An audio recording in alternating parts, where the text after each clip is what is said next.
not the most obvious thing in the world. Hello Miss everyone. Siegewin, if you are present, So Miss now we're Siegewin, please continuing come where we forward and left attend off. to the Oh my defendant. golly. Siege Win? Okay. I Don't think be this is the nervous. part. It'll just take a few seconds. Or maybe after a few more Let me cutscenes. see. That should be enough. Please announce the results of your evaluation to the court, Miss Siegewin. As everyone doubtlessly saw, Miss Farina was displaying symptoms of hyperventilation and flushed skin.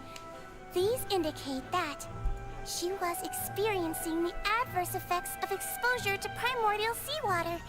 The extent to which she was affected is the same as other humans when exposed to primordial seawater of a similar concentration. Thank you, Miss Siegewin. Lady Farina, you may return to the defendant's stand. Oh wait, what did she just say? I didn't get dissolved. Shouldn't that be enough to prove my innocence? Well, considering your tendency to run from your problems, we did originally prepare a direct sample of the seawater around Poisson.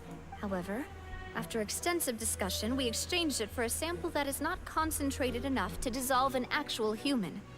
After all, on the off chance that something entirely unexpected might occur, we don't want anyone else to lose their life to the sea. Yeah, so out of regard for Farina's life, you secured a low-concentration sample and asked the head nurse to serve as an expert witness. It's a great thing that the direct sample wasn't actually used. Farina could have... I can't believe you...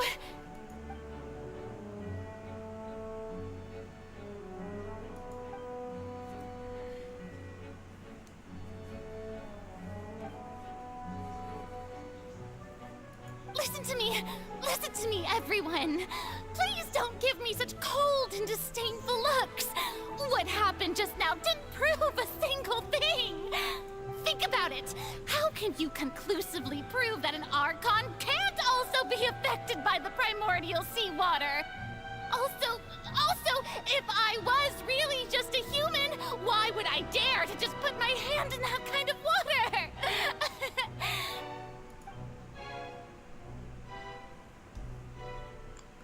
Oh, this is where it all goes Please, down too. everyone, anyone, just listen to me.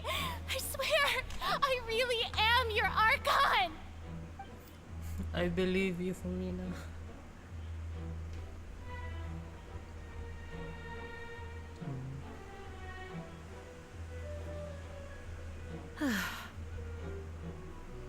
I don't think anything she says at this point will sway anyone. The odds are just too stacked against her now. With all the things that have been said, Hyman doesn't think there's any way left for Farina to win. I believe the time for arguments and presentation of evidence has come to an end. If there are no objections, we will move on to the final judgment.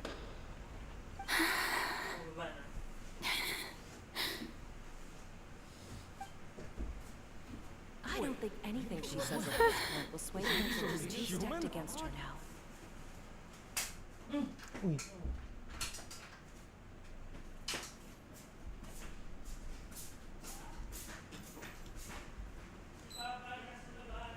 In my capacity as Chief Justice, I shall now render judgment on Farina's misrepresentation of herself as the Archon of Fontaine. As a human who knowingly deceived her fellow citizens, Farina is Wait, hold on. guilty. Oh.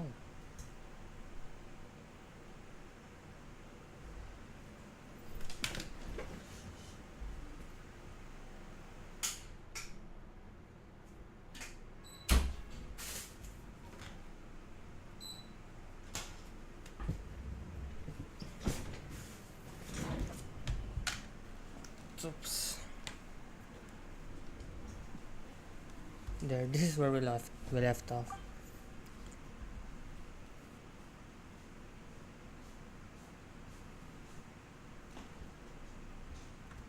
Oh my god, that's it. We shall now turn to the Oratrice Mécanique d'Analyse Cardinale to render the final verdict on the charges. The star rail animation.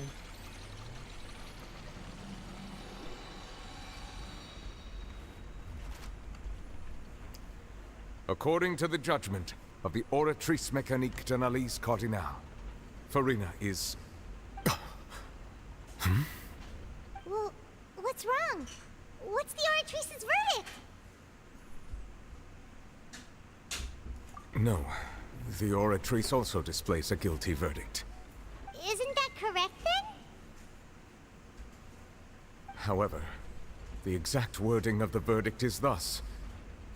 The Hydro Archon, guilty CJ. to be punished via the death sentence. The death sentence? That's actually one of the available sentences? I've always thought that it was just a myth. The one and only time the death sentence has been handed out at the court, and it's been given to the very person we've worshipped as the god of justice? What an unexpected twist. Farina's been sentenced to death by the Oratrice? We just wanted to use the trial to show her the seriousness of things so she'd tell us the truth. How did things escalate this quickly? This outcome is indeed quite strange. According to Fontaine's current definitions of justice, as well as its recommendations for criminal sentences, is this sentence really appropriate for the crimes that have been committed? Yeah! Even Fache wasn't sentenced to death by the Oratrice. You know, the real evil mastermind behind the serial disappearances case. Indeed. Not only is Farina's sentence overly excessive, the very point of our trial today was also to prove that Farina has never been the Hydro Archon in the first place. But now, the Oratrice seems to have deliberately invoked the title of the Hydro Archon. What does this mean? Cutscene. Excuse me, if I may interrupt. Is the trial still going? Fremine! You finally made it. I assume this means you've completed your mission? Mm-hmm. Any mission Father assigns to me will always be top priority.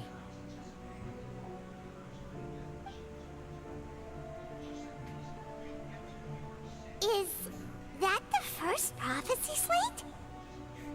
It looked like a what the heck. Huh. So the knave privately arranged for Fremine to try and find the missing slate. I looked everywhere and finally found it at the bottom of the sea. It took me a long time to get around some dangerous stretches of water. But has the trial already concluded? Then doesn't that mean I've come too late? Oh no. Father will be disappointed in me. Don't worry, the mystery hasn't been resolved yet. Thank you for your hard work, Mr. Fremine. Please allow me to review the record left on the slate. Traveler, I believe that you have already seen the other existing slates. We'd like you to come here and confirm their contents. Okay. Huh? So what do you see? What is it? Units can divine power. I believe I've now made sense of the Hydro Archon's crime.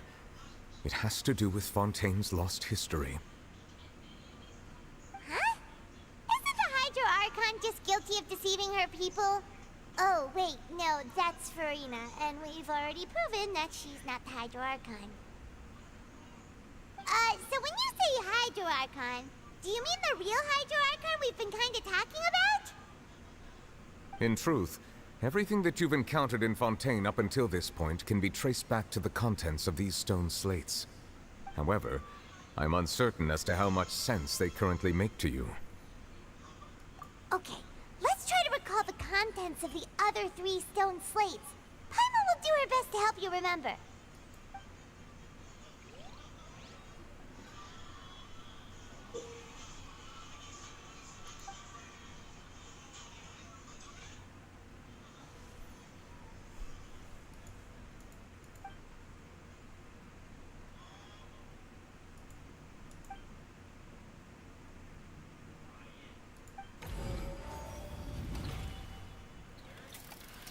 My The first theory. stone slate describes what you just said. It seems to show the previous Hydro Archon using her divine power, and then the Oceanids turn into humans. Because this has been a long going theory behind, you know, from those people who actively theorizes on the lore of Genshin, and I actually kind of already have a hunch that perhaps the prophecy already started or something. I'm not gonna say any further because it might be a spoiler. You know what, let's just play it. If I'm correct, then I'll explain what my long theory has been in terms of like the people of Fontaine. If not, no, I'll still say it anyway so that I can compare the difference between what my theory has been all this time and, you know, the actual truth behind the story so far. Does that mean that Fontanians are transformed Oceanids? Oh, Paimon wasn't expecting that. But if Oceanids can turn into humans, then perhaps this process can be reversed as well. The second stone slate shows Celestia floating in the sky, and the Hydro Archon and her people worshipping it together. But the heavens still brought judgment down upon them. This must be the point when the Hydro Archon and the Fontanians were branded with their original sin. Does this mean that the original sin and the Hydro Archon sin are the same thing? The third slate shows the Hydro Archon sinking into the sea surrounded by many people. That reminds Paimon, didn't we also watch that happen to someone else? Well, the fourth slate is the prophecy the Fontanians have been talking about. People dissolving into the sea, the Hydro Archon crying on her throne, and so on. We didn't believe that such a crazy disaster could happen at first, did we? But after that incident, it was just a question of when and not if.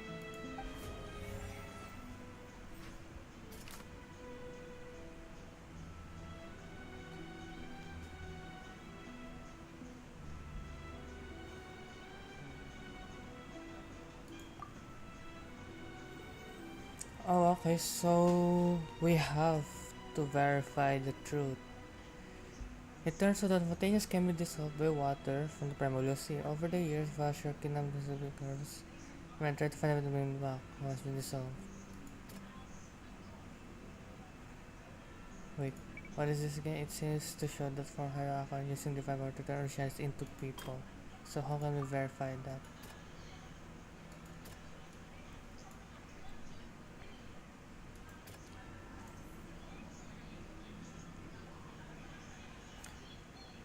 And this will prevent her from dissolving. After the court proved that Rina was the diary of I think this is it. Sound Huh? No? We This? know from the case of Oh, the yeah, serial right. disappearances of young women that Fontanians can be dissolved in primordial seawater, and that this might be the reason that Fontanians can dissolve. Oh, come on. I think so fast. But yeah, I think I already understood the story.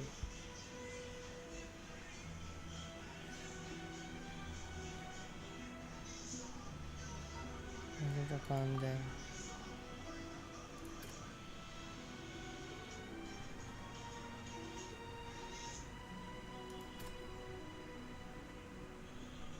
That doesn't sound... Oh no, I thought...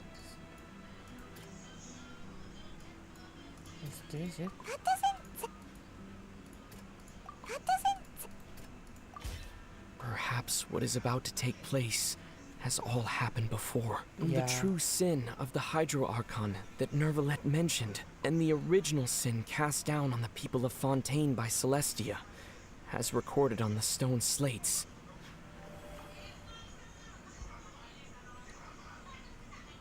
Yeah, even in like her teaser, it seems like everything has already happened before. So what I was thinking is that Fontaine drowned in sea a long time ago. And this is just a repeat of history. Something.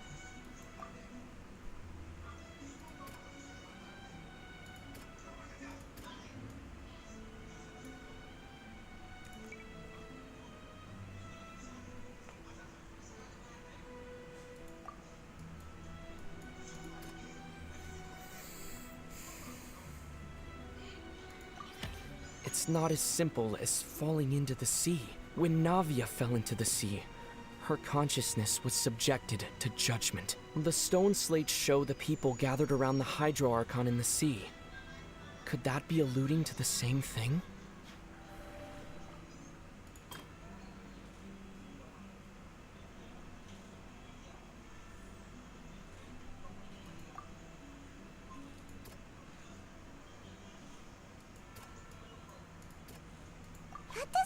Oh no. Really? The prophecy from the stone slates found its way into society, but not many people believed it at first. The fortress of Meropide was nearly flooded with primordial seawater, which we know can cause Fontanians to dissolve.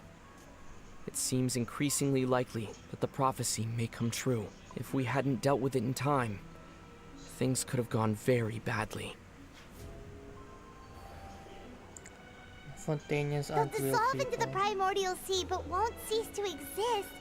Their essence will flow in the seawater, converge, and take the form of an Oceanid. The Hydro Archon was sentenced to death in court, shocking everyone present.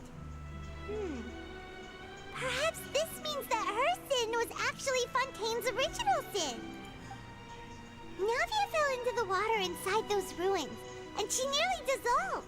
She was surrounded by the people of Poisson in a court within her consciousness, and was forced to take part in a trial meant to make her stay. The eruption of the primordial sea at the fortress of Meropide was the surest sign that the prophecy was about to come to pass no matter what. The prophecy's contents can all be verified by recent events. If we combine what we know together, loads of truths should come to light.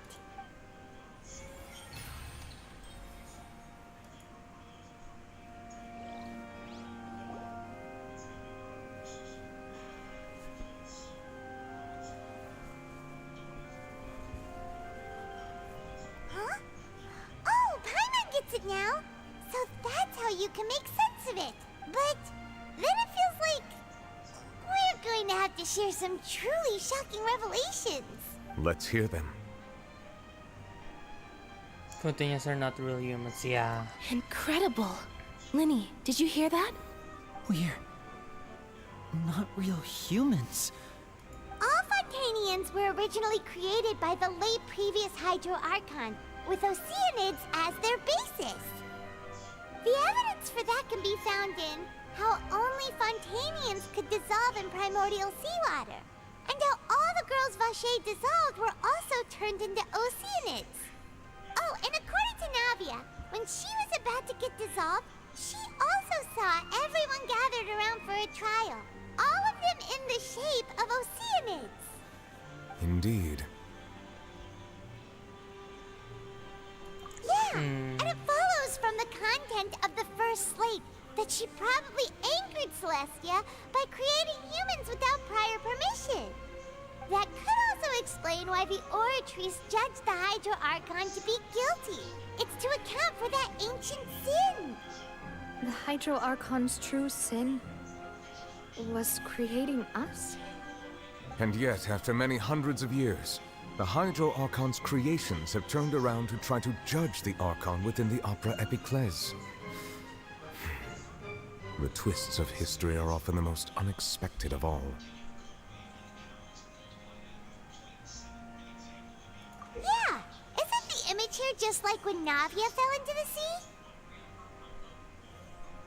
So wouldn't it be trying to show the image of the Hydro Archon also falling into the sea once the prophecy has been fulfilled in the fourth slate? In the end, the people will all be dissolved into the waters, and only the Hydro Archon will remain weeping on her throne. Only then will the sins of the people of Fontaine be washed away. Did Paimon get all that right? You've made some keen deductions. I must say, given how much you still don't know, it is impressive that you've already managed to connect so many pieces of the truth. However, while you were able to decode all the information on the slates, they've also been etched with an additional layer of hidden information using a different power source.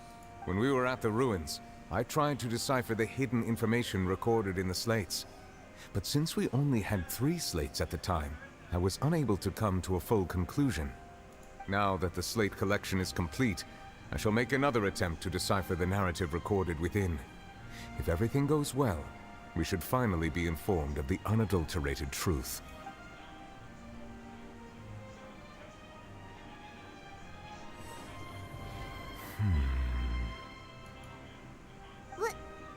Well? Did you get it? I believe I should share this truth not only with you, but with all the people of Fontaine as well. I will try to briefly summarize it for you. Your hypotheses regarding the origin of Fontainians and the sin of the Hydro Archon were both correct. In the Fontaine of old, the previous Hydro Archon sensed the yearning of her Oceanid familiars for life on land. The Oceanids were enamored with the beauty and romanticism of human beings, and wishing to have those experiences for themselves, expressed to the Hydro Archon their desire to become of a similar kind.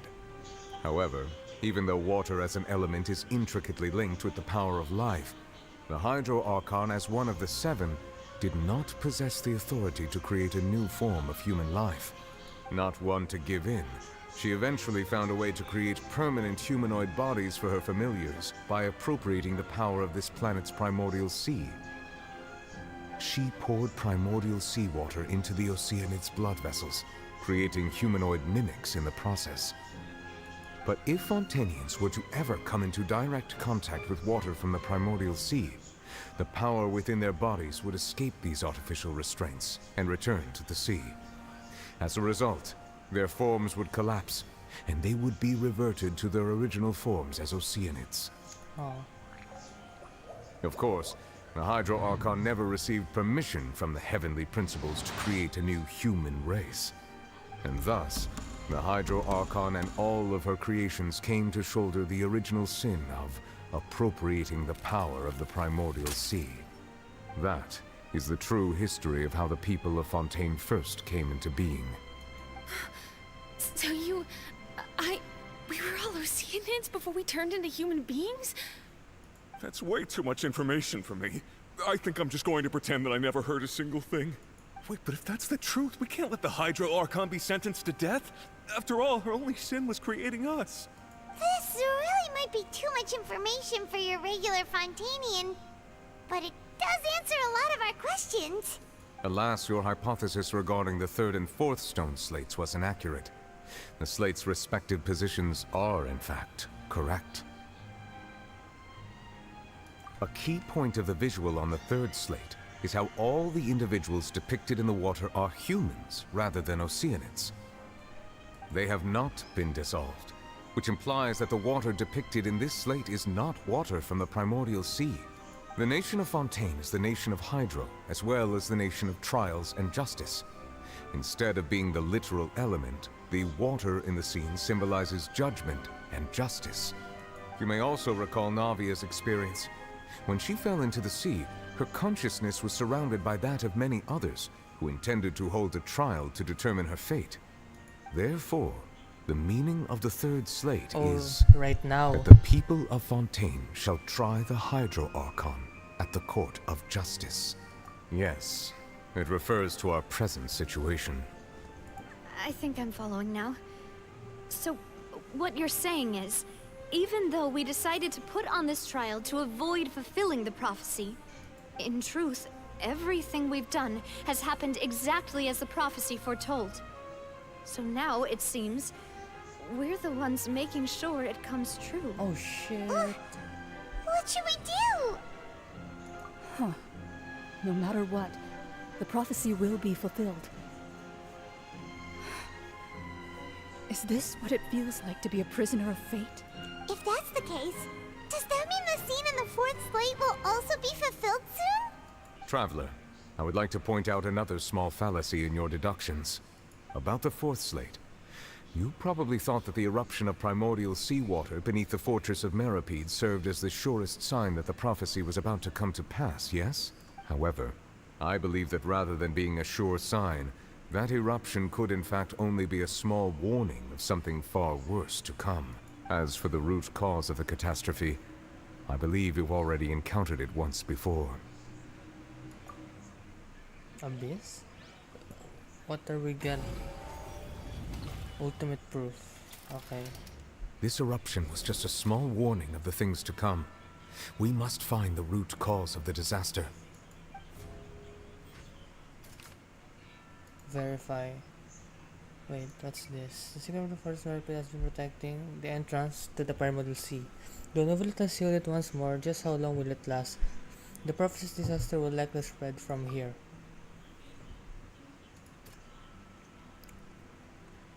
As guilty.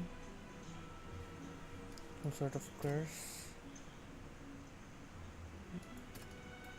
The massive whale? It was both dream and reality.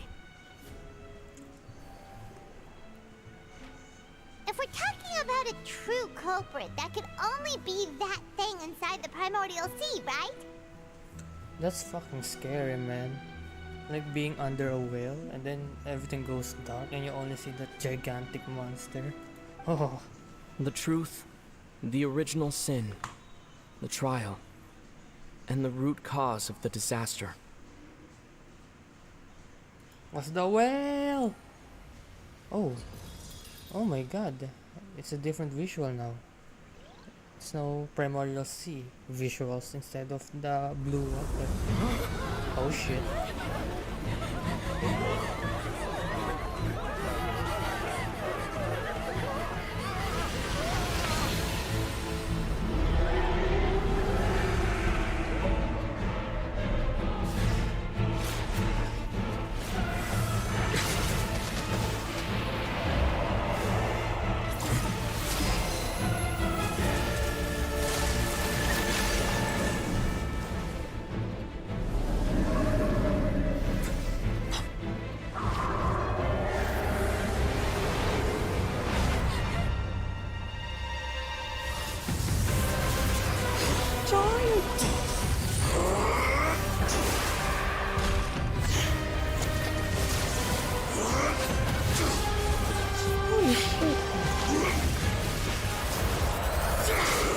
He's coming in clutch. What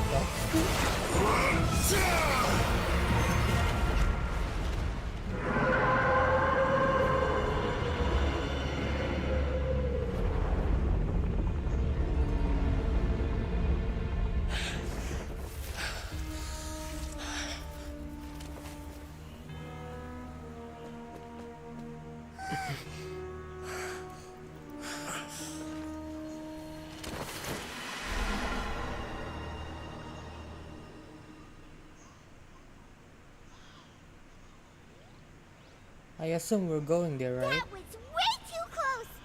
How did that thing just burst into the Opera House? Wait, was that the huge whale you saw in your dream? I'd wager that it's also the one the child saw when he was young. So we've met it at last. I understand very well why it has chosen to make an appearance here. That whale does not belong to Tevat. It is a monster that has traversed the stars, weeping all the while. It has been greedily consuming the energy from the planet's primordial sea, using it to grow. That is the main cause for the rising sea levels. And once it has finished consuming all of the energy contained within the sea, its next step will be... You said that when the Hydro Archon first created Fontanians out of Oceanids, she filled their blood vessels with primordial seawater. Oh, 'cause... Precisely. Damn. That whale finds the blood of Fontanians nigh impossible to resist. Oh shit. Therefore, when it left the primordial sea, it decided to make its next stop a packed opera house full of food. Food in the form of Fontanians. We just barely managed to push it back, right? In that case, won't it come back to target the people again once it's managed to recover its strength? That is correct. Indeed, it is more accurate to say that we should thank that Harbinger for buying us some time. Without him, the whale would have likely come onto land far sooner. From the way he looked, he must have been fighting the creature for quite a long time. That battle maniac. We've always known that he had a special connection with that whale, but we definitely didn't expect it to help us out like this. Anyway, now that we know that this whale is the actual cause of the disaster recorded in the prophecy, all we need to do to stop the prophecy would be to find a way to beat it up, right? Child is the true Hydro Archon. I can't believe it. Oh my god. It is too late. It had already absorbed too much of the Primordial Sea's energy before we could notice it. At this point, it has become practically integrated with the sea itself. Even if the entirety of Tevat were to be destroyed, it could still survive and swim off towards some other world. That's not something I will accept. We've already done everything we can, and we even found the true culprit. We've come so far. You can't just tell me that the last hurdle is some impossible foe. That's just not fair. Indeed. That's not how a grand performance should end. I'll fight it to the end. No matter what. So the prophecy will be fulfilled no matter what, huh?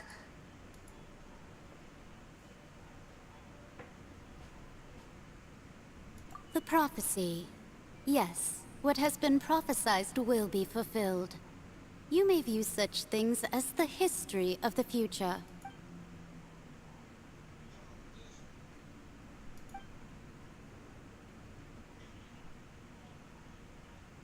My first inference is that maybe a long time ago that the human Fontanians, died in a flood or something, and then the original Hydro Dragon, out of grief, made copies of the people who died, turning Oceanids and Hydro Eidolons into, people.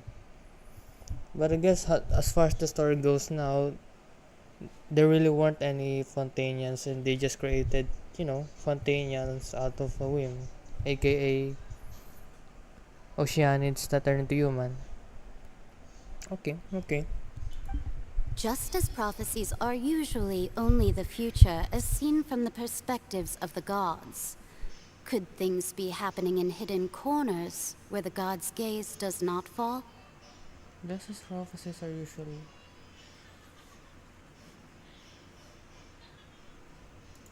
Okay. Ultimately, fate shall serve as your only guide, no matter what will happen in Tevat's future. All you need to do is to play your part. Will there will still be a way to save everyone? Did I miss something?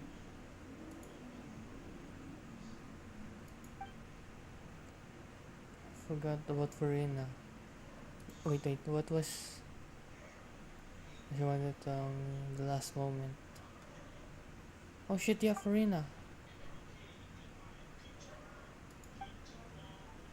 Come on, give her a hug or something. Oh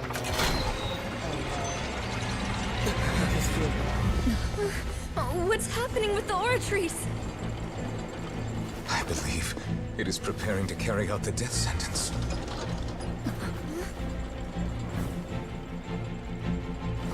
Farina!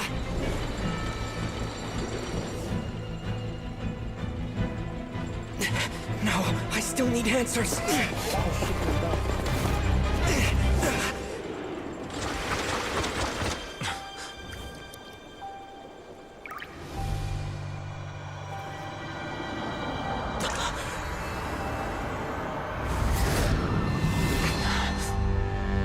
Oh my god, Farina has domain expansion?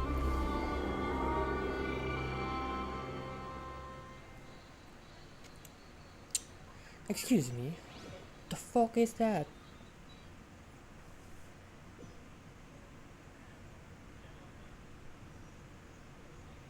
Algeria?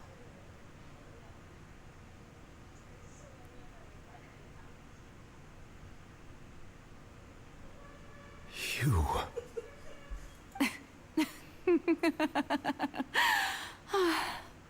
Sorry. That shocked expression on your face is just too amusing.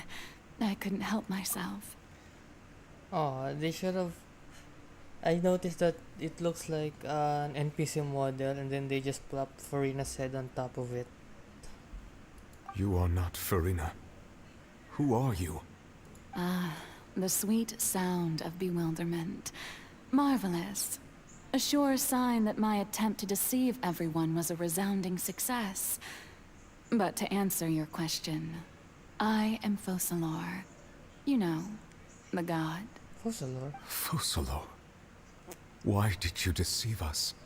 Oh, that wasn't my goal, of course. Goodness, no. But I had to fool everyone else too, if I was to stand any chance of deceiving the heavenly principles. Deceiving the heavenly principles?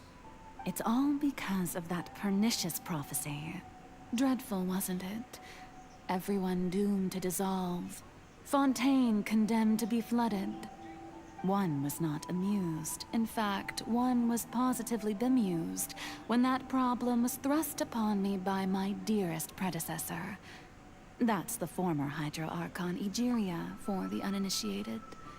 It hardly gets more disastrous than a preordained national catastrophe. Now does it? Okay, so she is like the true Hydro Archon.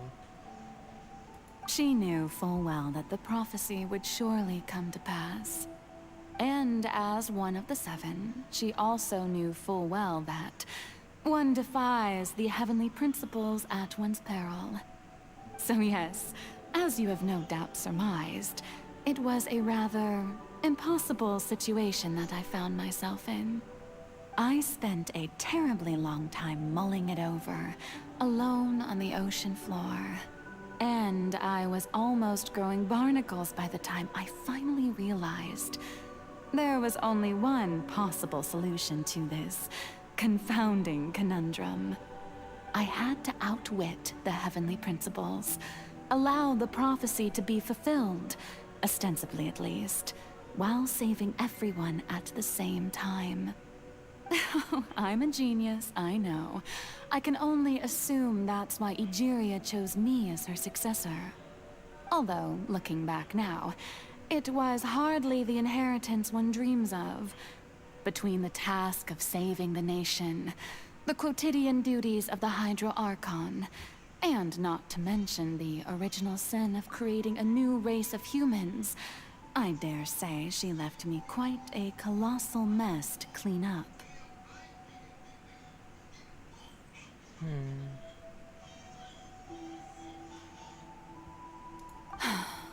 But one can only play the hand one is dealt.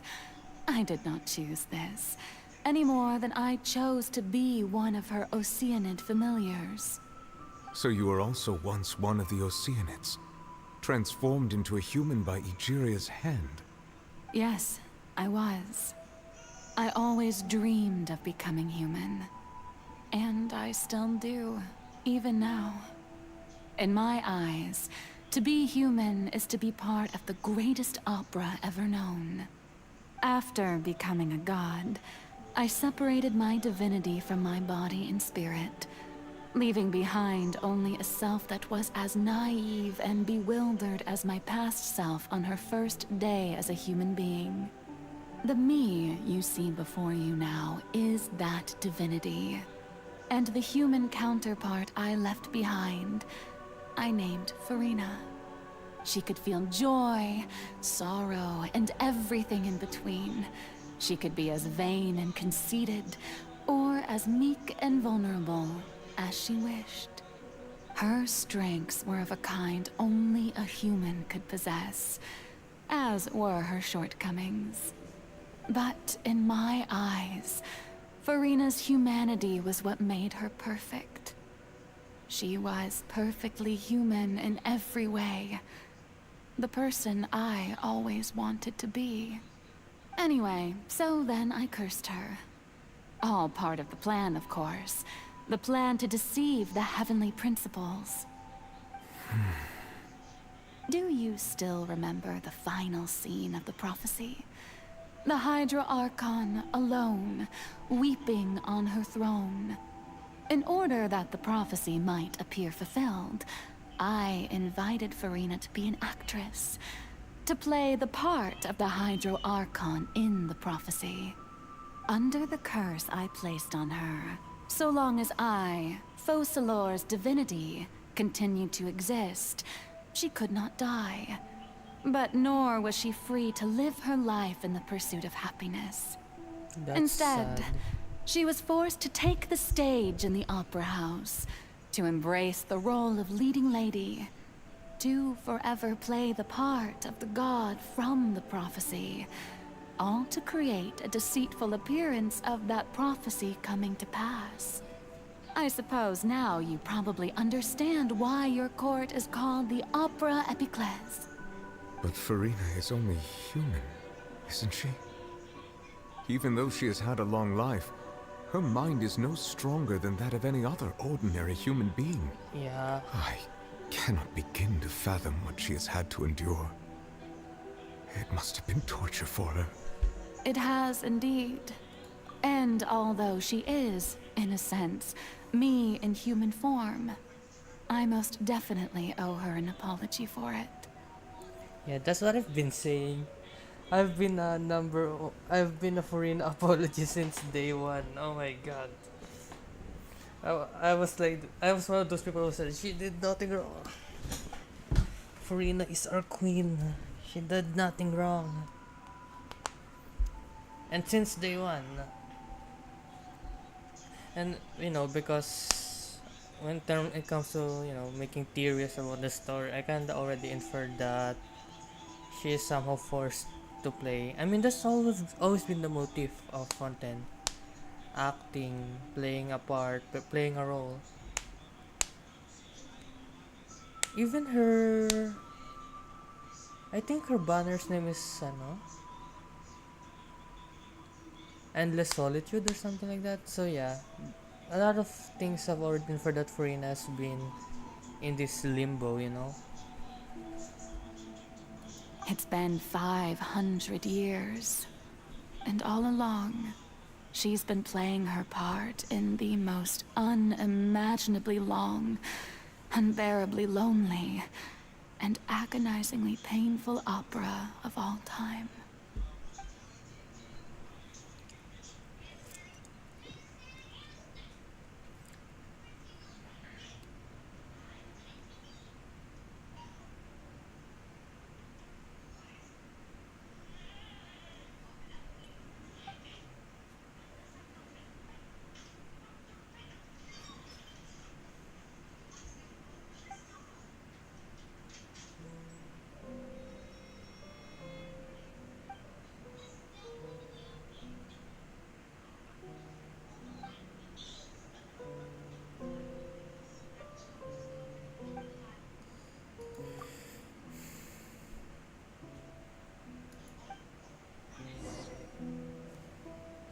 Farina, don't cry, Farina.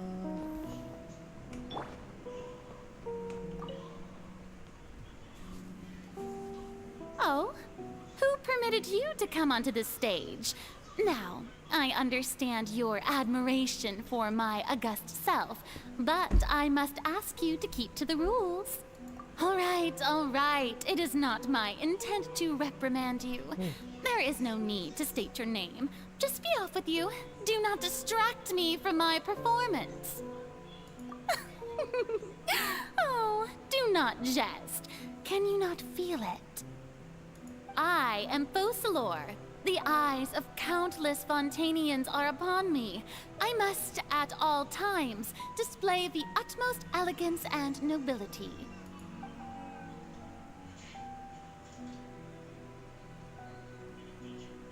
Yeah, that's all she's ever known, is to play the part and be a pawn, basically.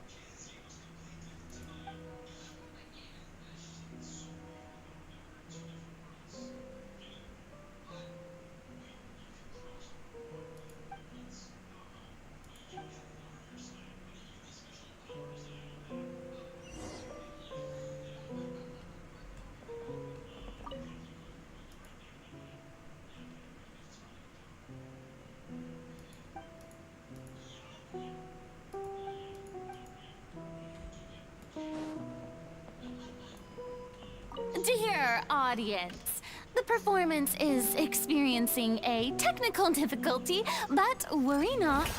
The guards shall resolve it soon enough. Squall and Fury, bow your head! Yeah! Silence!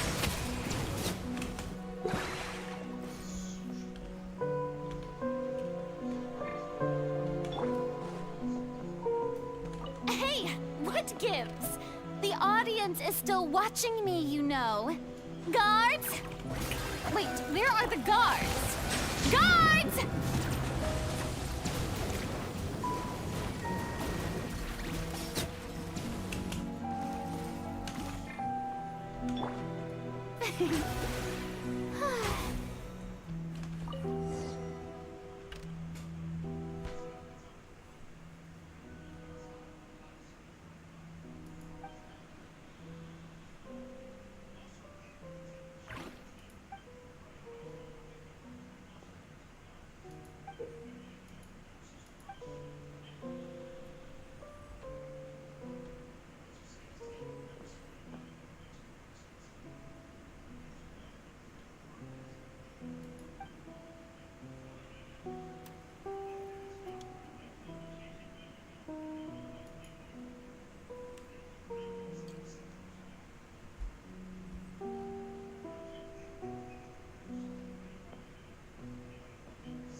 Farina. Farina. Huh? Who's that? Who's calling me? Where are you? Be not nervous. Be not afraid. I am before you. Wait a moment. You're near me? How can this be?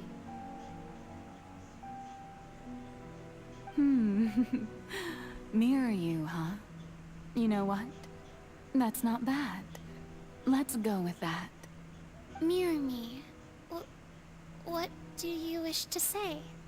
The prophecy. Have you heard of it? What prophecy? Wait. I know. I think. I don't know why, but it's in my head somehow. The people will all be dissolved into the waters, and only the Hydro Archon will remain, weeping on her throne. Only then will the sins of the people of Fontaine be washed away. Oh, very good. You know it well. What's going on? I can't seem to remember anything clearly. The only thing I know for sure is this prophecy. Will it really come to pass? Yes, it will. And that is why I've come to you. Disaster will come to Fontaine sooner or later. Things will develop just as the prophecy declared. There is no escaping it. But doesn't that mean everyone will die? I'm a Fontainian just like them. Will I dissolve too? Oh, don't worry. Magical meetings exist in this world precisely to give people a chance to turn things around. It is the reason why you met me today.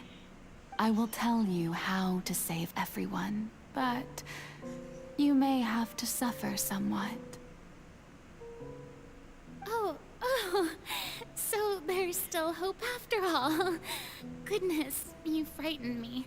You spoke so much and with so much certainty. As for the suffering, well, I will admit that the first thing that came to mind was, why do I have to be the one to suffer? But if the prophecy will come true, I'll also die anyway, right? So if I've already met you as my magical meeting in this world, if there were scales, with all the people of Fontaine on one side, and my pain on the other, is it not obvious where the scales should tilt? You truly are the perfect human. My ideal. I suppose this would also be the justice that belongs to you. Huh? Don't worry, it's nothing. Listen well. Fontaine has just lost its Hydro Archon. I need you to play a role. That of the new archon. Play as a god? That's right. You must begin a never-ending masquerade. You must never let anyone suspect your identity. If you can keep it up, then I shall have my way of defying this prophecy. But should your identity be revealed, then all hope will be lost. But how will I do this? A human assuming the role of a god without being exposed. Don't worry. What you must do is not to turn yourself into a real god. You simply need to play the role of a god as humans imagine them to be. Being a human yourself, I'm sure you already know what such an entity would be like. Remember, your true challenge will not be pursuing divinity, but contending against humanity. I'm still not sure I understand, but I'll try. I'll try to do this. So, how long am I going to have to play this role? To accomplish this mission, you will have to stay on the stage for many, many years. You will endure and not grow old until your task ends. But I promise you, all will eventually end in a magnificent and dramatic trial, and everyone will be saved. A trial, huh? How exciting. I'll be looking forward to it.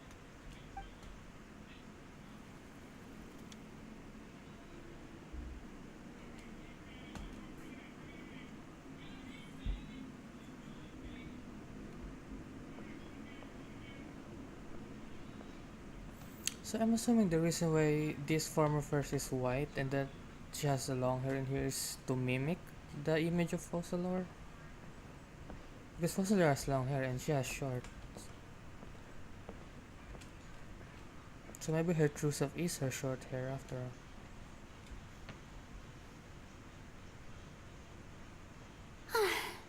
The Maison Cardinalise has announced my accession, but this is my first time facing the people. What should I say to most appear like a god? To be honest, I still don't know. Perhaps I should first try to act natural. Ladies and gentlemen, good evening, and welcome to the Opera Epiclese. I'm sure you've all heard about how I have taken on the role of Hydro Archon. Indeed, I am Verena de Fontaine, your new Archon. In truth, I know little about becoming a nation's new god, but it will be my honor to guide you all. As the god Focalor, the god of justice, I shall do all within my power to lead you into an age of fairness and justice. Once again, thank you all for coming. If you should have any questions or suggestions, please send them to the Maison Cardinalise. The future of Fontaine will require us to work together, after all. This should do it. I thought I might stammer, but thankfully, I was able to convey my thoughts just fine. Okay, and next. That's the new Hydro Archon. Is this some kind of joke by the Maison? I would have thought that a being that surpasses humanity would be a bit more assertive. Hey, did you hear that? She even told us to send her suggestions there at the end. Shouldn't gods be all-powerful? She's being so modest. What's the difference between her and an ordinary person, then? If you ask me, perhaps the succession didn't actually happen. She might just be a Maison-back puppet. Wait, what's going on? Why is everyone suspecting me of being a fake? Oh, this is bad. If I get exposed here, there'll be no saving the people from the prophecy. Right. Mirmi said that I just need to play the role of a god as humans imagine them to be. Calm down, Farina. Think. What do the people want? How would they imagine a god to speak and act? Assertive, with a strong sense of presence. One who can dispel all doubt. That is the character I'm fated to play.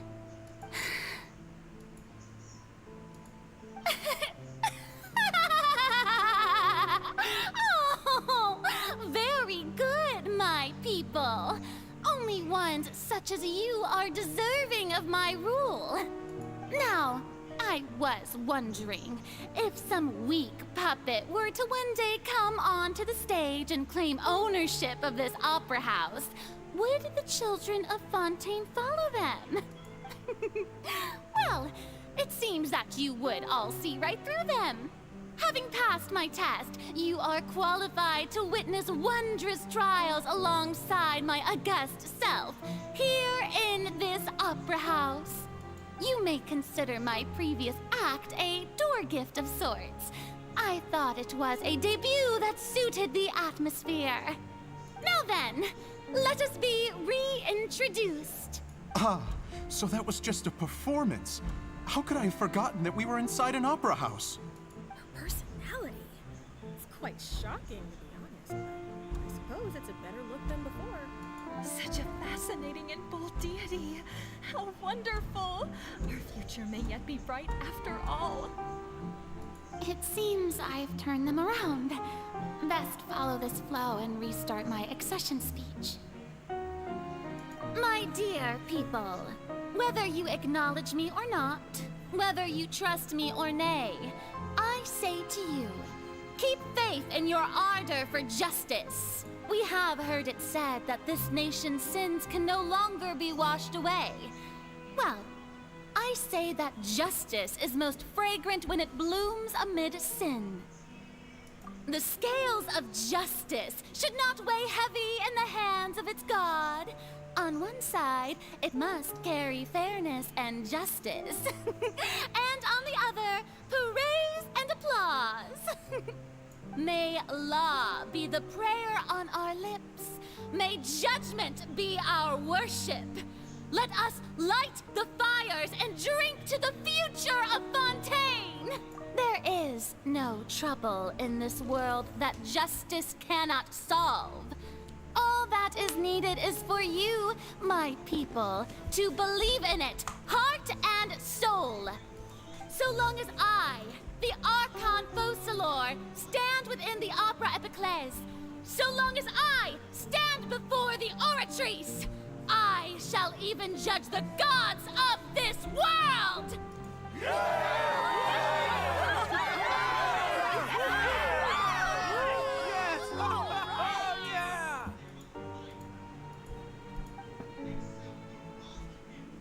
That's how the facade began.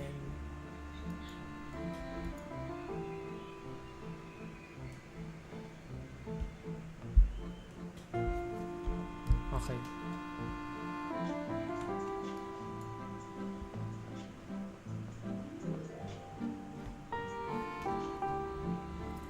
Lady Farina, here are today's case reports, as well as a summary of the follow-up for your perusal. Come now, was I not just at the Opera House in person? Leave these kinds of things to Neuvillette. Besides, none of these trials were the one that I'm looking forward to the most. If I may be so impertinent, what kind of trial are you truly looking forward to? A magnificent, dramatic, and wondrous trial. A trial to end all things. How could you hope to understand? That's true. I fear I lack the ability to grasp your divine thought, Lady Archon. No need for fright, and do not take what I said before too seriously. Go now, do your duties. The trial I await. It will come one day.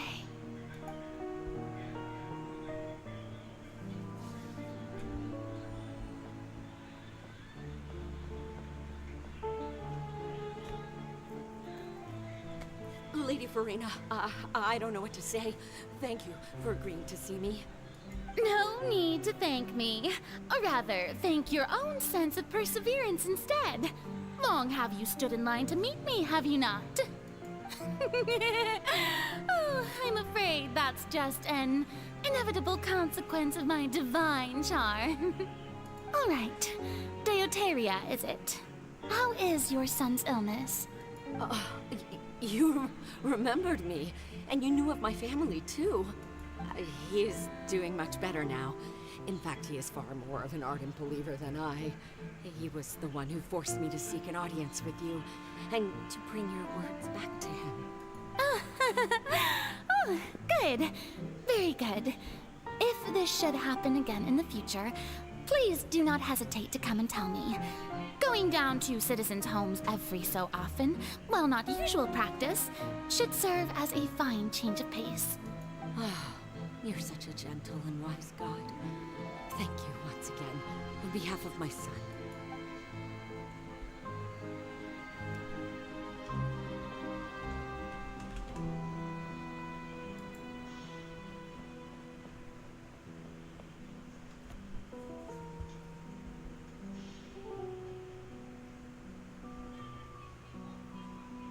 Lady Farina, here are the latest hydrological reports.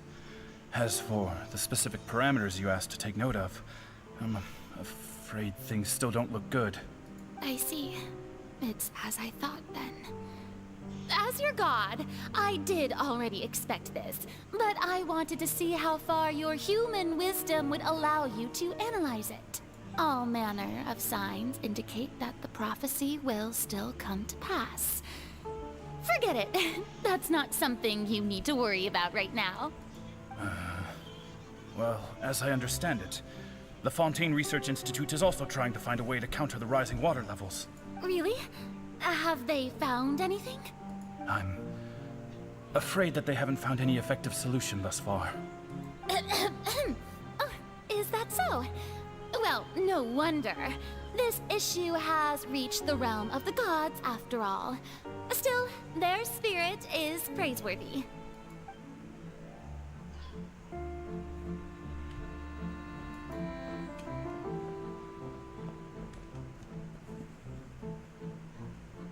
The day is finally over. I haven't had a moment to breathe this whole time. But it's good to see that everything's getting on track. There are no longer any voices of suspicion. Maybe this is fine. I just need to keep going, and everyone will be saved. All right, Farina, don't think too hard about this. You need rest. Tomorrow's a new day.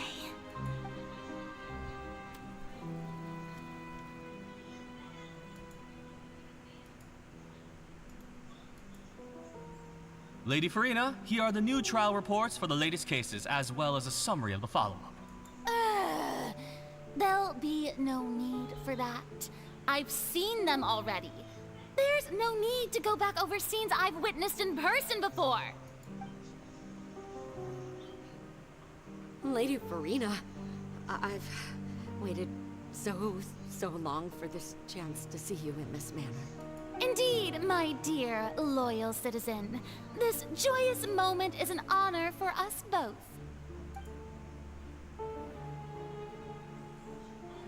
Lady Farina, we're detecting significant hydrological anomalies near Poisson. Understood. Keep monitoring. Keep me informed should anything come up at the Institute. Nice transitions. I don't think I let anything slip today. I must show the people that there is nothing to worry about. I just don't know when these days will end. I feel utterly exhausted.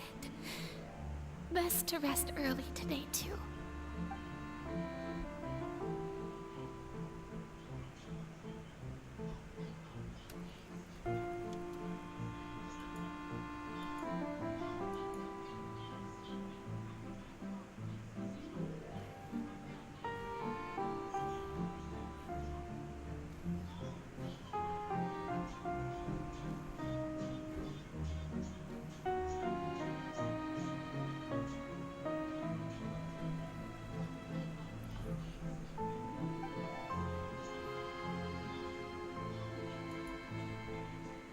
Lady Farina. It's like a dream being able to speak with you up close like this. I've heard that the first member of our family who was honored to receive an audience with you was Madame Dioteria, almost 20 generations ago. And what a fine family yours is indeed.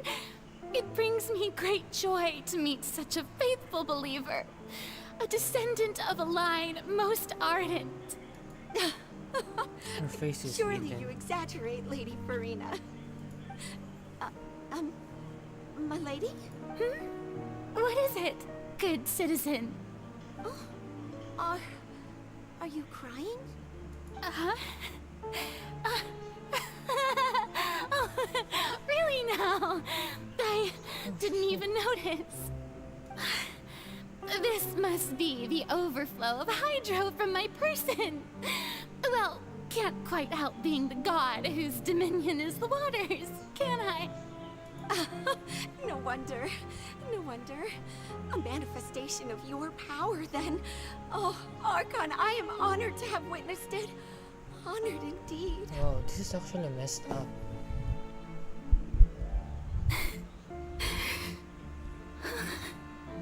So interminable. Oh, so this is the fountain. So lonely. Just how much longer? Hundreds of years must have passed by now. Perhaps the show must go on for hundreds more. I never imagined that it would hurt so much. Have I reached my limit? No. Perhaps I reached it long ago. Today I didn't even notice my own tears. I want to tell someone, anyone, about this. But would that not destroy all I've done so far? I've conducted so many investigations across the centuries. But there's not even a sliver of hope that we might break the prophecy. All I can do is keep heart. I must maintain this act. It is the only way to save Fontaine. Please, mirror me. You have to succeed.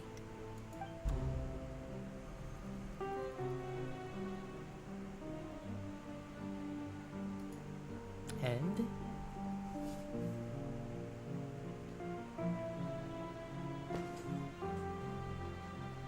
Farina, you don't have to shoulder this burden alone. Although I don't know what you might be keeping from everyone.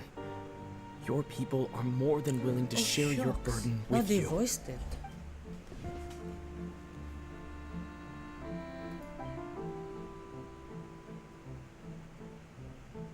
Share my burden. That's impossible. It was fated right from the start that this would be my duty alone. But even if your burden doesn't need to be shared, you can still choose to confide in someone. Just share it with me. I'm what you'd call a witness. A witness? Yes. I've heard that you came to Tevat from beyond the stars, yes. In other words, you never belonged here. And if Tevat is, in its entirety, a show on a stage, then you're just a spectator, aren't you? If that's the case... He's right. I could confide in him, couldn't I? But if things don't play out as expected, the people of Fontaine will be the ones to pay the price. No, Farina. You shouldn't be selfish. But what if it's really alright? Farina, you've worked so hard for so long. Surely it would be okay to put yourself first for once. Just this once. Is it such an outrageous thing to do anyway? to find someone in whom you can confide your frustrations and sorrows. Surely, it could not hurt.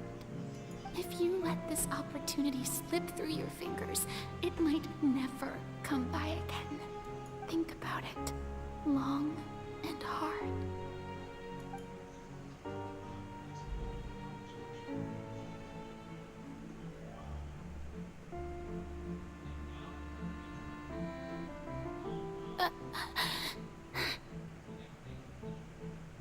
No, I have nothing to say. I am Farina, the Archon of Fontaine. Everything will surely get better. All you need to do, dear spectator, is to witness my performance until the curtains fall.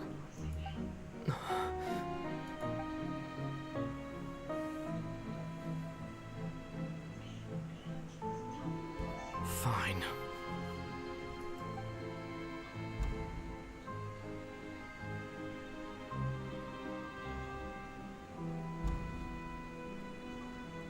That's just sad. So even Farina doesn't know the truth? You've never once let her in on the full plan? Yes, it had to be done.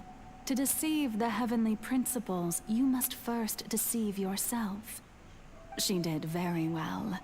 If she had let her resolve falter even once in these 5 centuries, Fontaine would have been doomed to the most tragic fate. It seems that trusting humanity was the right decision after all. I believe that I understand how your deception works, but that is only half the truth, is it not? How would you build on this foundation to save the people of Fontaine?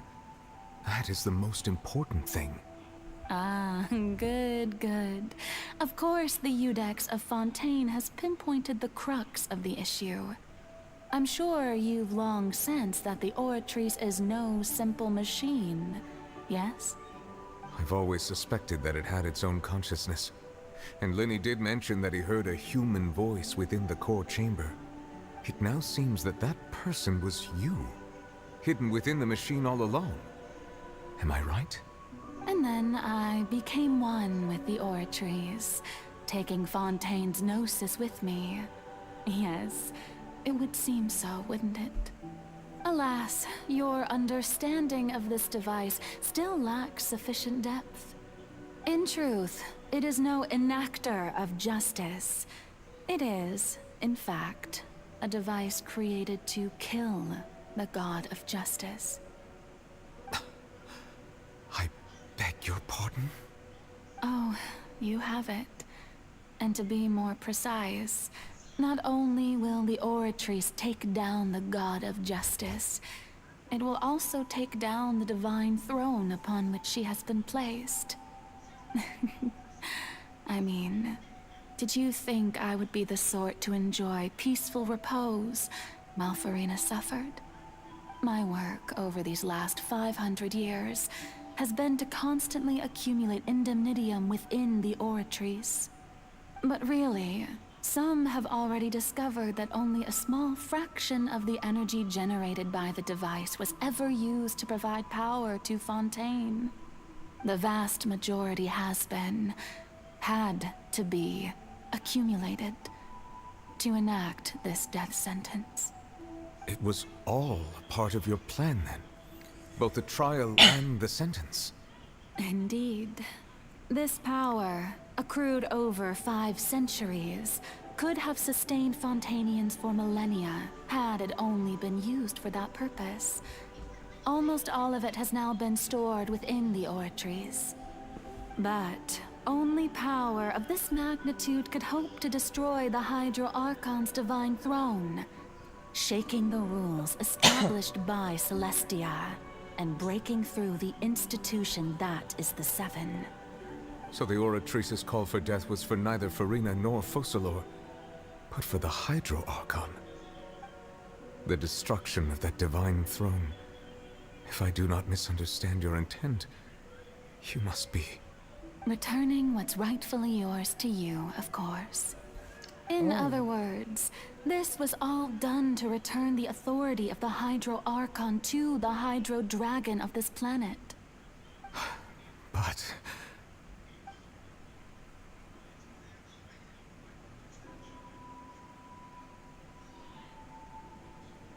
Oh, what? Getting sad again, are we?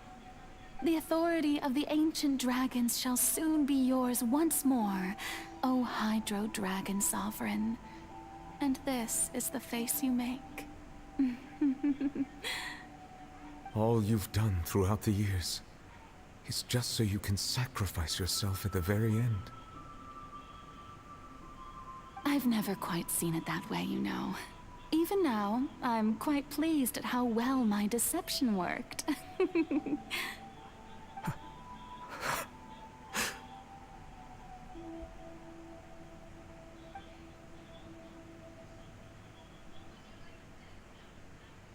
Hydro Dragon, don't cry. I must say, had it been within my rights, I would have loved to judge the heavenly principles themselves. Were they not guilty of essentially the same crime? Egeria stole the power of the primordial sea, and the heavenly principles stole the power you ancient dragons possessed. Yeah, oh my I, for god, my drag part, them. am the god of justice. And is it not just that your original powers should be returned to you? Speaking of justice, Drag them. I have always believed that justice lies in the process of pursuing human existence itself. So, if the theft of the primordial sea's might was Fontaine's original sin, then, leaving matters of procedural right and wrong aside, the descent of the Fontainians as humans and their right to exist in this world would be Fontaine's original justice. In other words, existence was Egeria's justice, and to me, justice is the continuation of that existence. Defying the prophecy and ensuring that Fontaine's people shall live on, that should be the justice enthroned over all others. At this point, we, whether it be myself or all other Fontainians, have shouldered the burden of this sin for far too long. Iudex Neuvillette, the highest judge in our land, when you regain your full power as an elemental sovereign, what verdict shall you pass upon us? So when I was invited to the court of Fontaine to serve as Iudex, I see now that that was your idea too. At last, I now understand the true purpose behind this position. In the beginning, I was uninterested in human existence. But these 5 centuries of living alongside them have gradually brought about mutual understanding between us. And I have even attempted to feel as they feel. You are a devious one, Focalors. Things being as they are, surely you know that I could never declare them to be guilty.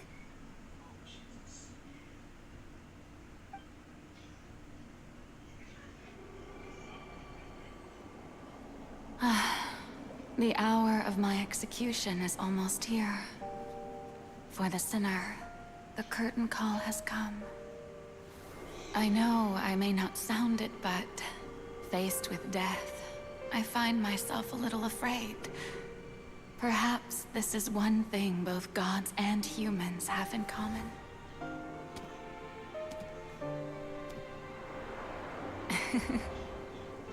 Farewell, Neuvillette. I hope you've enjoyed the part you've played these 500 years.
I, Iudex Nuvelet, hereby declare, people of Fontaine, your sins are forgiven.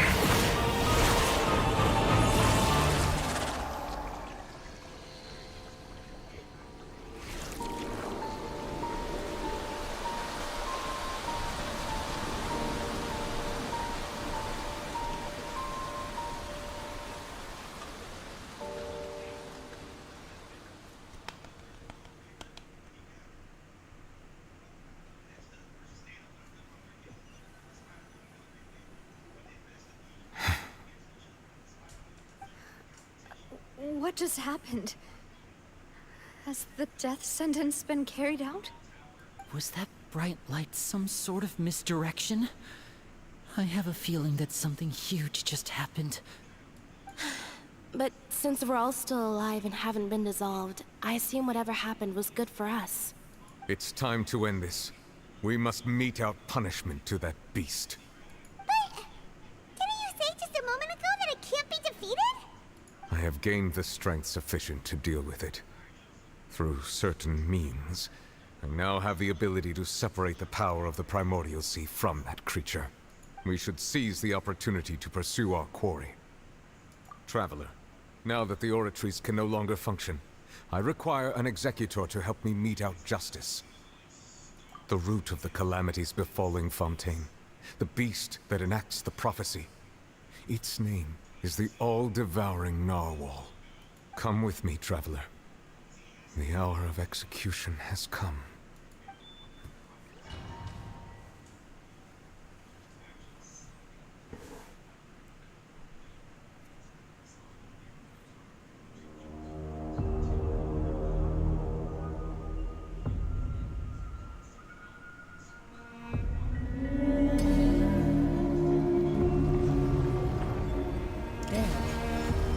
We're going to execute it?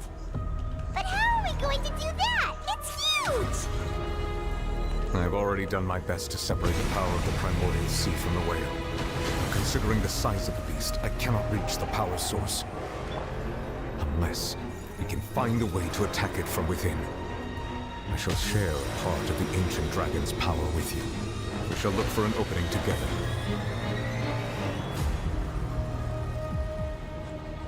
This place looks nice. What the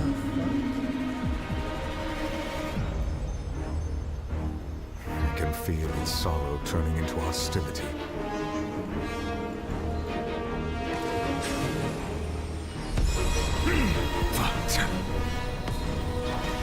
Shower me with praise!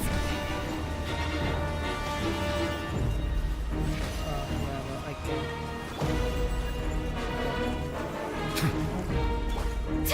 The all-devouring narwhal cannot resist its instinct to devour. Continue to trigger its hostility. Chance will present itself.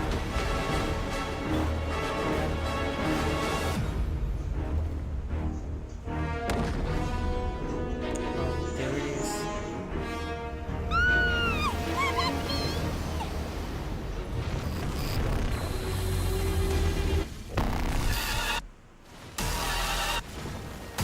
Why is there a hole-looking thingy over there? It looks really scary! Be sanctified.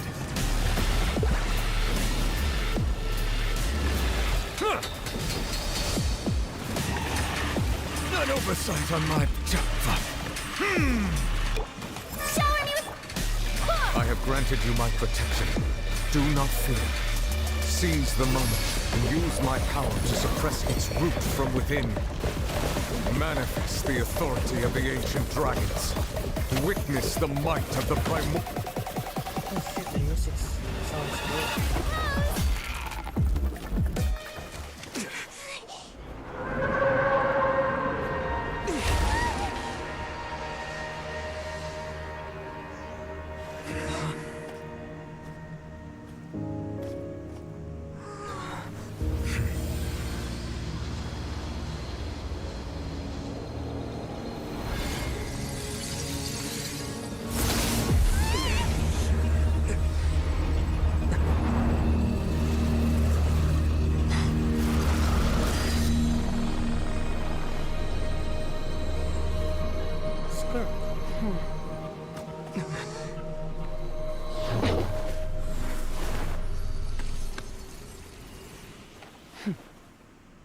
What's happening? Why did she just throw child over there? Thanks for helping with the cleanup. It should have been my job, but... oh well. It was just supposed to be a short private training session for me. I didn't think that my disciple and my master's pet would start brawling in the meantime. Well, actually, I had a feeling that it would happen at some point, but they bumped into one another earlier than I'd thought. What a blunder. I suppose I'll have to swing my sword 3 million times as penance. That power. Who are you exactly? Hyman has an idea. From what she said earlier, she must be Child's master. Skirk, right? It's just that he gave us the impression that she was the less talkative person. I simply did not have anything to say to the weak. But you, on the other hand, managed to defeat the all-devouring narwhal without using power from beyond this world. So you may speak to me as equals. I have to agree. It's a strange use of a planet's primordial waters just to raise an all-devouring narwhal. That kind of power is wasted on it. It's not cooperative. It eats too much. And I have more important things to do with my time than pet sitting. The only thing that creature has going for it is its looks. All in all, it fails as a pet. Miss Skirk? I think you might have missed the point. The point being? Well, being that this pet almost destroyed an entire nation. So what sort of person is your master? Well, Child's master's master. Oh, right. So you don't know him. Sorry, I assumed you did. His name is Sertologi. I would have thought it was unfamiliar with that name. I thought it was the unknown god. I was shocked when he said he was like, okay, it's a dude. Oh, okay. Huh. So Master isn't sufficiently famous. How should I describe him then? Have you heard of the name The Fowl? The Fowl? Still nothing? Well, how about the Visionary? Vetterfulnir then?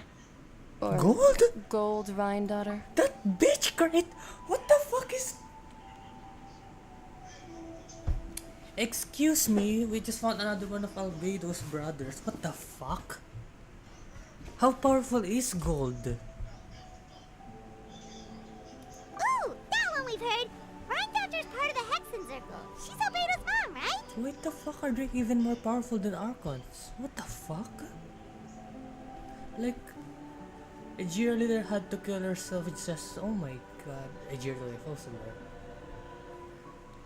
Just so they can slap Gold's pet in the face. What the heck? Oh, so you do know that name. To be honest, I also heard all of those names and titles from my master. I don't actually know them either. Wait, isn't Gold a woman? Or is this just a mistranslation? But I suppose you understand now, yes? My master is likely a similar sort to Rhine-daughter. They are both pursuing some form of perfection. Oh wait, Wait, didn't you also mention a visionary person? Hyman didn't quite catch their name. Wait, is this a different... I'm confused. Is this now like a different person? Actually, never mind that. I believe it expedient to inform you that the all-devouring narwhal used up nearly all its strength fighting you. Such roiling hydro energies will prove difficult for the planet's deep seas to digest. As such, the fontaine back on the surface has most likely been thrown into chaos. In other words, the prophecy that you've been fretting over should now be in full swing.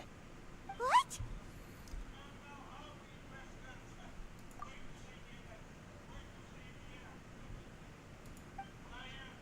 Not to worry. Focalor has already managed to deceive the heavenly principles. In the end, the people will all be dissolved into the waters, and only Farina will remain, weeping on her throne.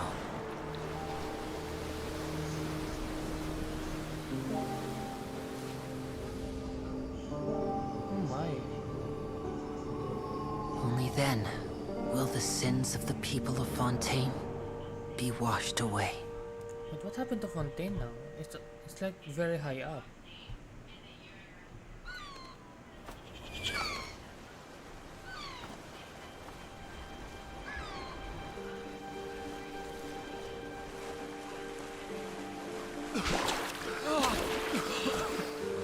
Okay, so they're not the same.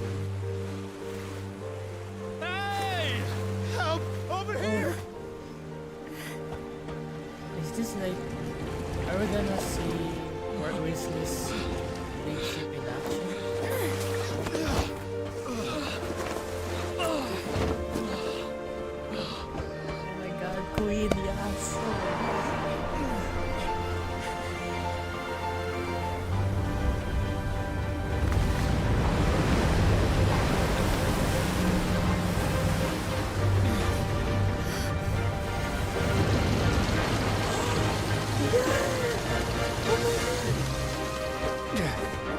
All hands, initiate emergency rescue!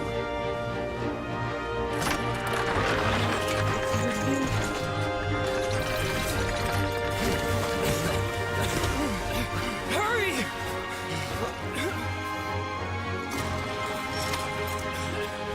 Hey, lend a hand! The cinematics. This feels like a movie.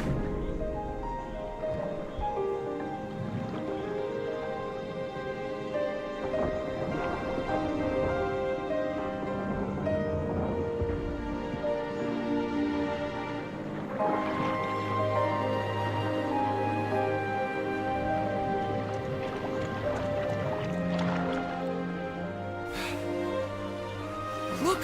The water's receding!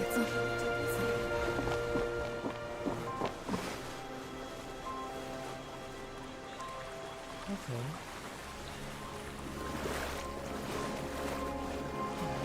It's a miracle! Water's receding. We didn't dissolve. The prophecy was wrong. The prophecy was wrong.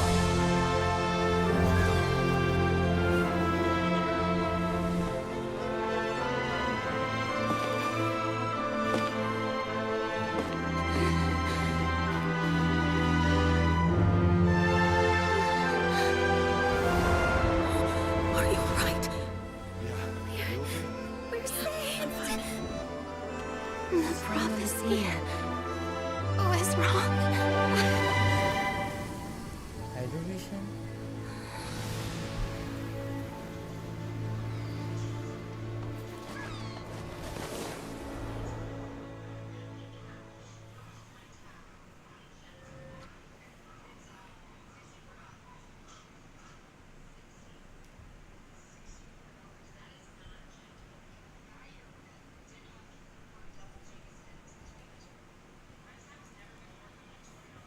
Oh my god, that was amazing.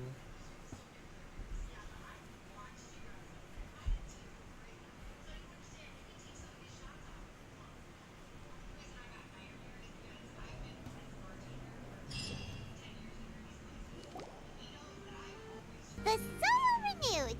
The Spina di Rasula talks post-disaster rebuilding. I recently visited Poisson to meet with Miss Navia, spokesperson of the Spina di Rasula, and we spoke about Poisson's present and future.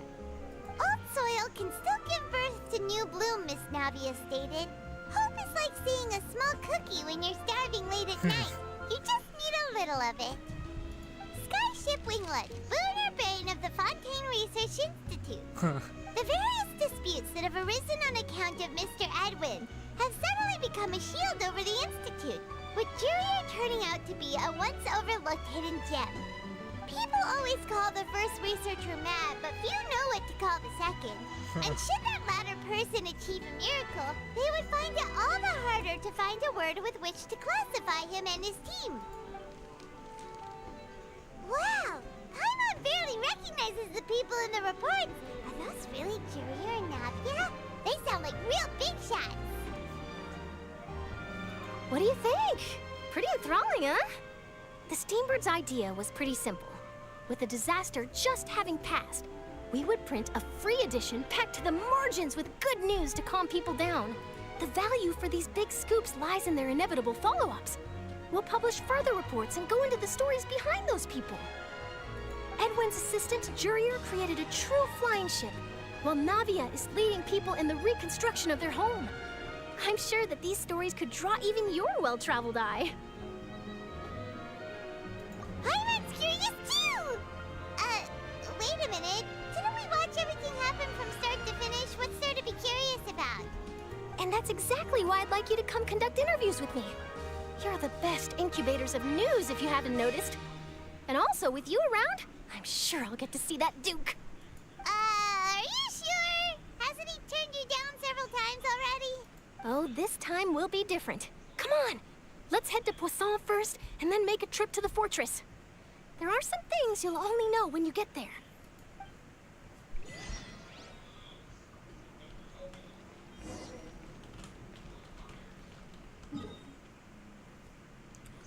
Where to go next? Finale. This is where it all ends. What time is it? Okay, 11. Holy crap. We've been here for a while.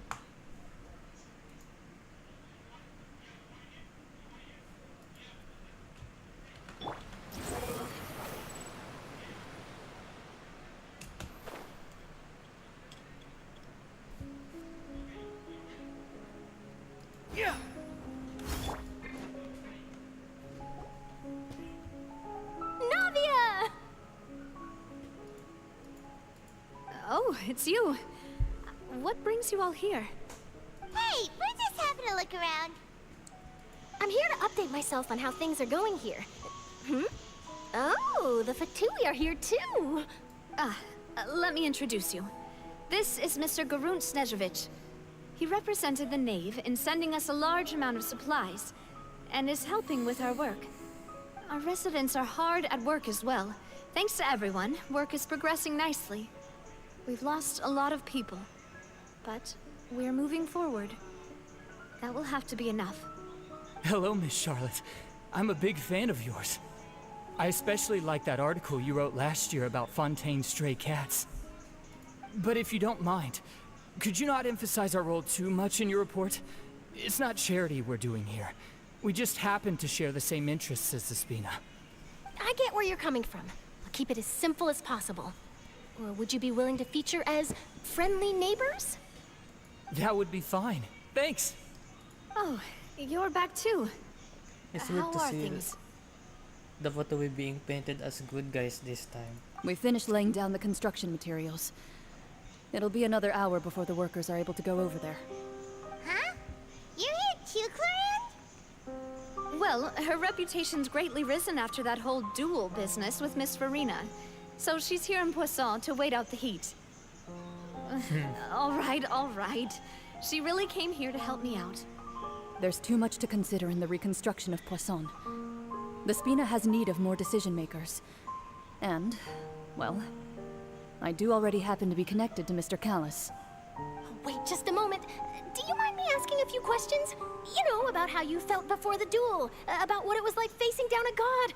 There's lots of exciting material there, I bet. Forget it. I'm sure you can find a better theme than that, Miss Charlotte. I see you're the same as always. Couldn't you do me a favor, for Navia's sake?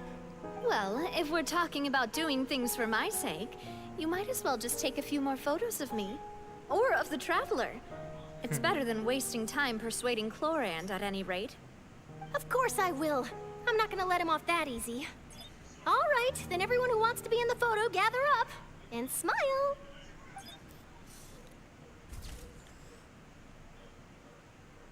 It's still moving. Was it a good shot? The Did background. Paimon look cute in it? Not bad. Your addition really helped the composition of the picture. All right, hang on a moment. Let me snap a few more shots.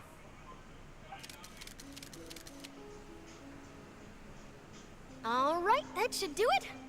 I'll be back here later anyway, so let's call it a day.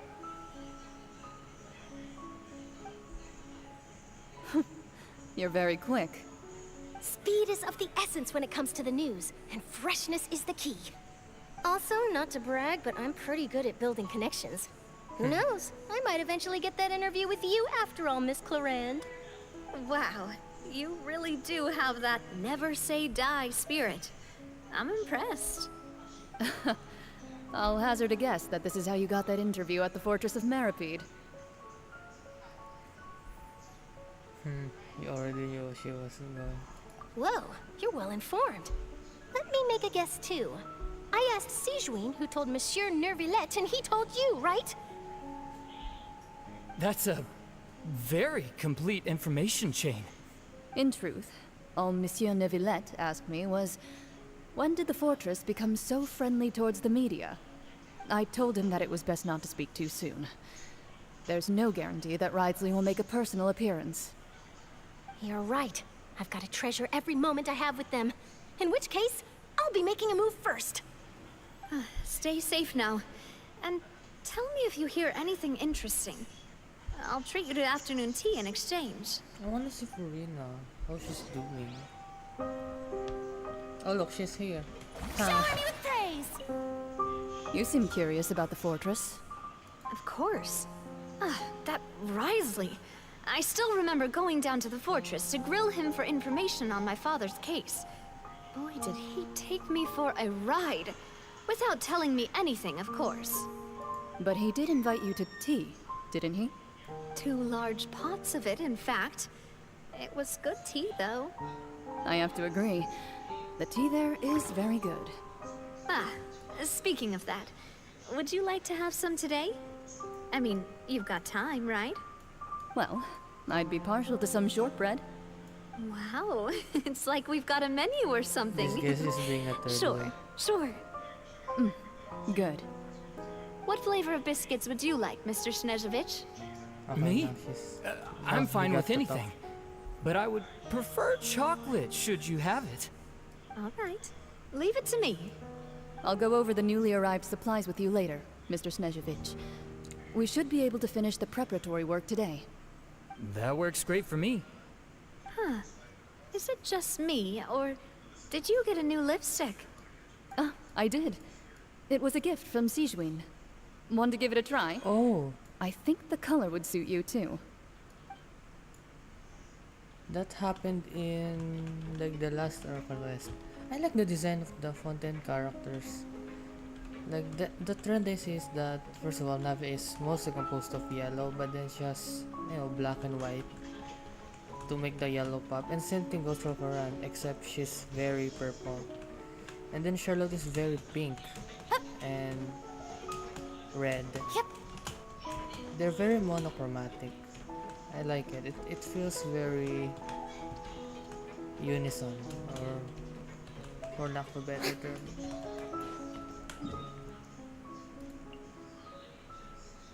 They look like of the Power Rangers.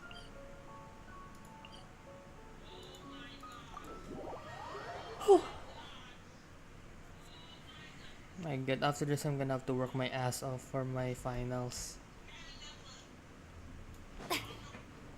Oh no, it's up there?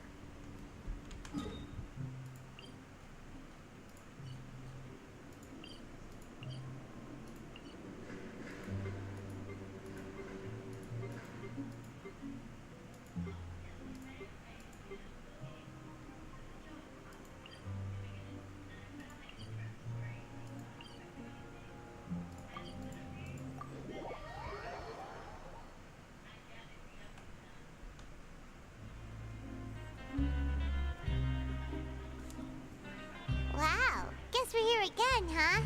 There's a real nostalgic feeling to this place. Looks like you've been missing us. Duke! Did you come all the way to the entrance to greet us? Of course. I'm here to welcome you and our dear Miss Charlotte, whom our good head nurse recommended to me. It's an honor to finally meet the much-rumored Duke. Thank you for consenting to my visit to the fortress, sir. No need to thank me. But that said, I shouldn't be the focus of your interview. I trust you recall our agreement? Of course, of course. All right then, this way.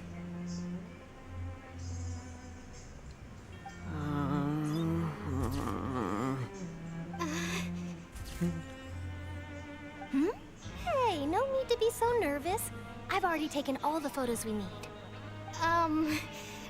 Miss Charlotte, do these pictures really need to be published on the cover of the Steambird? It would seem that Miss Lorvine doesn't want her face to appear beside that of Mr. Jurier. Sir, please don't say things like that. But it looks like dear Mr. Jurier denies it. Might this interview be very important to you then? No, I just... This is my first time being interviewed, and I'm very thankful to the Steambird for... Now, I might not look it, but I actually did meet Mr. Edwin once. And I'll be honest, I enjoyed chatting with you more. You've definitely got more of that genius vibe going on. The boat that brought about a miracle, the ark that saved the people. Why, you recreated a myth back there, like an emissary of legend. Still, if I might ask, where's that flying ship now? Huh. Looks like Charlotte's trying to get herself another exclusive scoop. I have to apologize, but that ship is presently in the bowels of our factory. I'm afraid it won't be easy for you to get a shot of it. Really? Well then in that case, could I have an interview with you to make up for that loss? Oh my god. I mean, yeah, you go, already know girl. my answer, I'm afraid. Best you interview our head nurse instead. Or perhaps you'd like to take another photo of this couple of researchers? Did you really have to use the word couple? Well then, 2 solo photos will do. Is my hair messed up? Please, someone help me have a look. Things sure are getting pretty lively here. We've seen this kind of thing before. Oh, seems like everyone's here. Would any of you like to try this new drink I came up with? Ah, Siegeween. Hey, Miss Charlotte. Why don't you, take some pretty photos of our head nurse? Sure. Come on, Miss Siegeween, over this way. Let's find a brighter spot. Huh? Sure. Do I have to smile? So, how have things been at the fortress? Same old, as you can see. Fontaine's undergone some changes, but this place is still more or less the same. They're there at the back. Other than that flying ship, it got a tad too much attention, I think. That's why I decided to let the interview go through. We should direct more public opinions toward the behind-the-scenes heroes. Am I right, Mr. Jurier? Miss Lorvine? You're too kind, sir. I believe that you too should have your day in the sun. Not that you would want that, which is a pity. I'll just leave the spotlight to you two.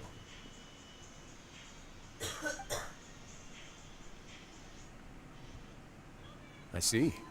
Lots of things happened that day, huh? Anyway, regarding that Harbinger, I'm not sure you remember, but his 3 young followers are still waiting for his return. He sure did win them over, huh? Yeah, and I was gonna ask what happened to him. Like, how did he get into the Primordial Sea, and how did he end up fighting that huge giant whale? I'll tell them that there's good news and bad news. The good being that their boss seems fine, and the bad being that they must face extended sentences for abetting his escape. Oh, actually, what about you? Are things gonna change for you too? What change can there be? The fortress will keep chugging along, and so will my duties. As to what Miss Farina's departure will mean for the nation, and if our laws and governance will be transformed, we'll leave those to the folks in the overworld. Hey everyone, the photo shoot's done.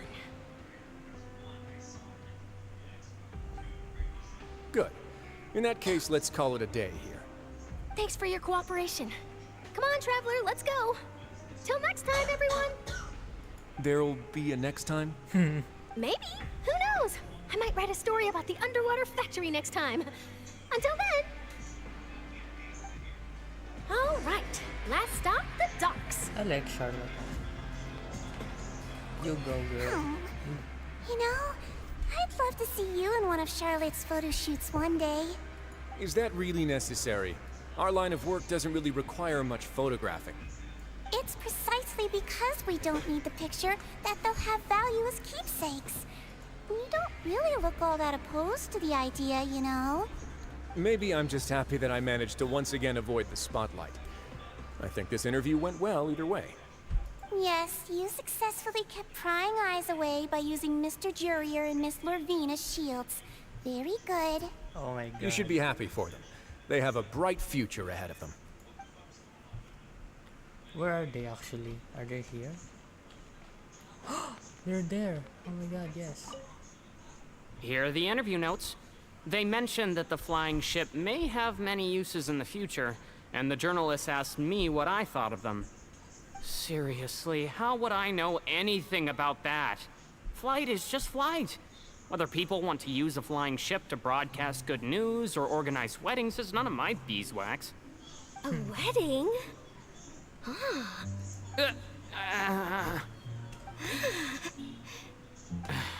Why are you looking at me like that? So the flying ship can be used for weddings? I didn't say that. That journalist mentioned it, and what does that have to do with us anyway? True. What does that have to do with us? Oh my god. Da, da, da, da. Wait, hold on. Where is Leda? Time to broaden the horizons again. Da, da, da. There you go. Wait. Oh my god. Our HP is being drained? Let's stop right there. I didn't know this will activate it. What the heck, man?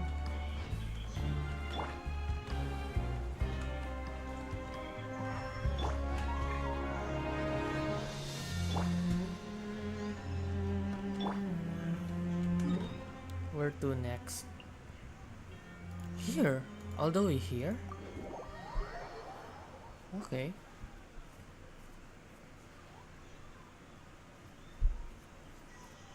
Oh my god, this has been a very fun Archon quest.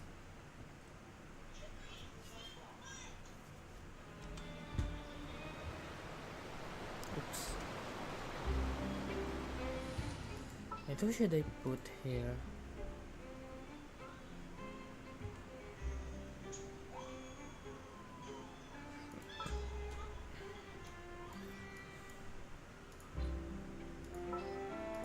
You know what? I'll just let Nahida be there for a while.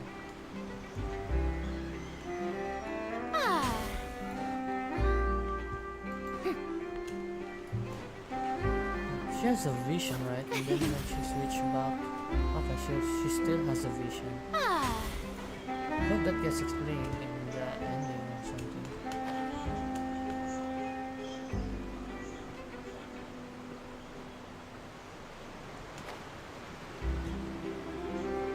Oh, is this Lini?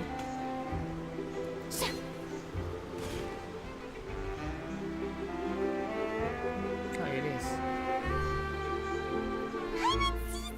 They really are here! How did you know? Navia mentioned that she stayed in touch with Linny and the others after working together. Apparently, they've been at the docks distributing these strange pockets the whole time since. Oh yeah, oh my god. Traveler, Paimon. Ah, and Miss Charlotte, too. Everything's coming together, holy shit. Would you like a magic pocket? What sort of gadget is it? It's a wondrous bag that can be used to carry many things. The water level has returned to normal, but if you see any of your things floating around, you can use this to carry them. Or you could trick a friend into doing it for you. Trick a friend? I wonder which of my friends would fall for that. You could just make a friend like Fremine here. Isn't that right, Fremine? Is this what you meant by, I'll help you make some more friends? Oh To my be god. honest, that sounds pretty sweet. Could I have your contact, please? Lynette is such a good sister, oh my god. Sure. Please, write down my address. You sure are working hard to help Fremine socialize. He was the one who proposed doing this. He even wants to assist in our magic shows. Yes, I was planning to first introduce Pear as an assistant, and later Fremine himself. In the future, I think we can leave underwater escape magic to him too. That said, would anyone want to see a diver escape underwater? Oh, it'll work out. Every journey begins with the first step. He'll become a part of our show eventually. Lynette, could you come over? Miss Charlotte says she wants to take a picture of us. Got it. My, that Charlotte is rather perceptive. She got rid of everyone the moment she realized I had something to say to you.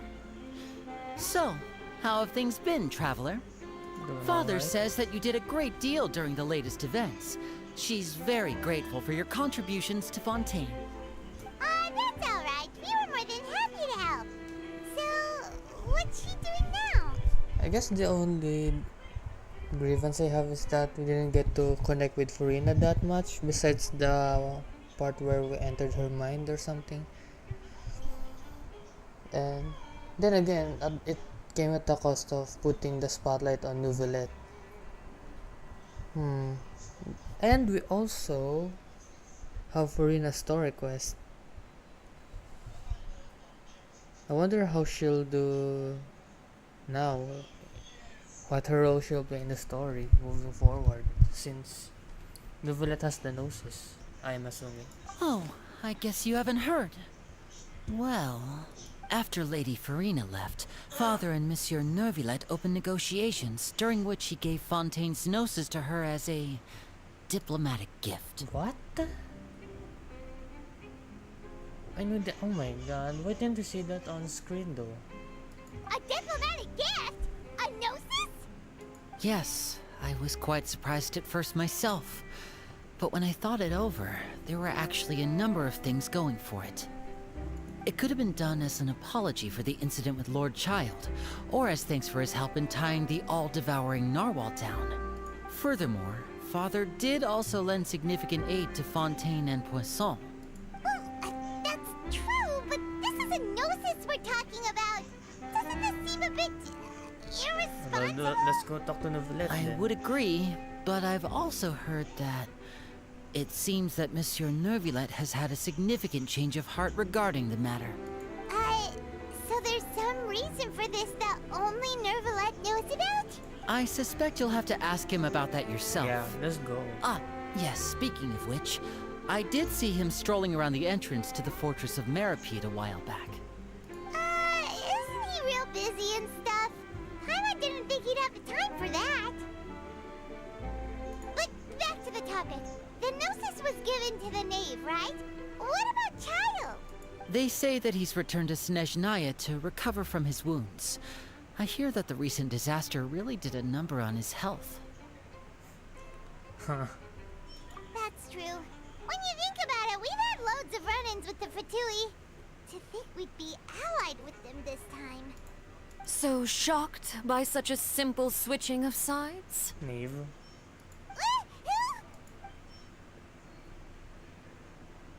Father! Well, well, what do you know? Come to the docks to see how my children are doing and meet the Traveler by chance. Please do not pay my accomplishments in Fontaine too much mind. I would have done them regardless. Are you going to take the Gnosis back to Snezhnaya? That is our duty as Harbingers, yes. Don't be too preoccupied with sides. The goal of the Fatui concerns not a single place or person, but the entire world. With such a grand goal in mind, it is inevitable that we must wear many masks. Switching my masks is something I've always done. Well, that depends on many things. No one truly knows what the future holds. What good is honesty if you can't rely on it forever? As for you, I very much look forward to our next collaboration. Good things cannot be achieved alone, and you've proved yourselves to be great partners. Actually, I just remembered something. Please help us deliver this. Oh, yeah. A vision? All right. I'll remember to return it. Thank you for keeping it safe for him this entire time. And that's a wrap for me. Huh? You're... Greetings, Miss Journalist. Hello. If I'm not mistaken, there are diplomatic channels I'll need to report to take a photo of you. That is correct. So forgive me, but I will not be able to serve as a subject in your article. However, feel free to write as much as you'd like about our dear magicians and our upcoming rookie talent. I will.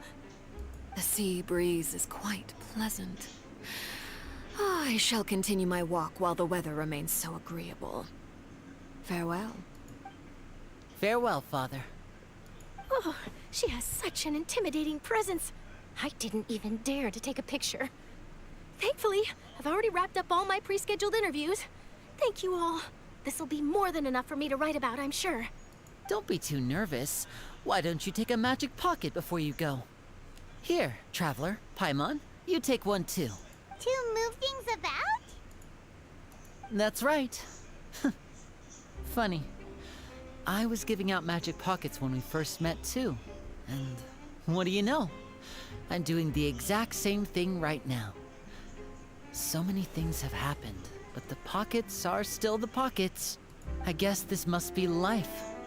We will all follow our own paths, and serendipity will lead you to your fated friends. Okay, but I'm still wondering how the fuck did Fontaine drown in water without the entire of the vat drowning in water as well? Alright then. We'll be handing out pockets in some other districts later, so we'll get going now. Have a good day, you two. Well, guess we sent Charlotte off. Shall we go see how Neverlette's doing? As long as he's not so busy that he doesn't have time to chat anyway. Oh, so they're not here anymore? Shower me with praise! Yeah, so we can walk on water.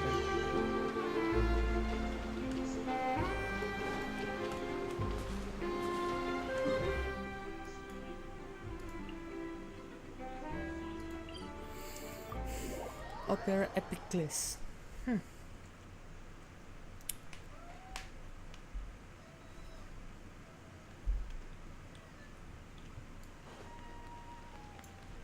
No, let me bring Wonder again.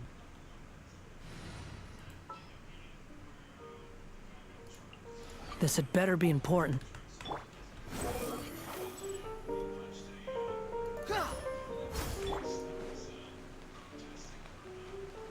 Strike a pose!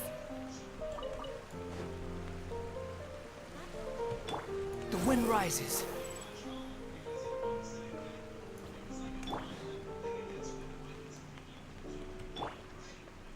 Squall and fury. The entrance to the fortress! Ooh, he really is there!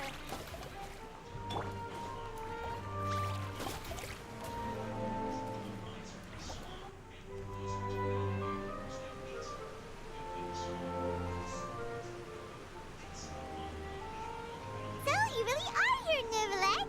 Paimon didn't think you were going to have free time this hour of the day. Really? Oh, I suppose you must have met Mr. Linney. He took the time to greet me earlier when he passed this way. In any case, you came at a good time. I was just considering reaching out to you to set up a meeting, so I may explain some things that I haven't had the time to before. Aw, Paimon's glad that you remembered. Thank you for keeping us on your mind, what with you being busy and all. Alright, let's have it then. How was Fontaine actually saved? The whole business is still quite the mystery to us. It is strange how words can often leave a bitter taste in the mouth when it finally comes time to say them out loud.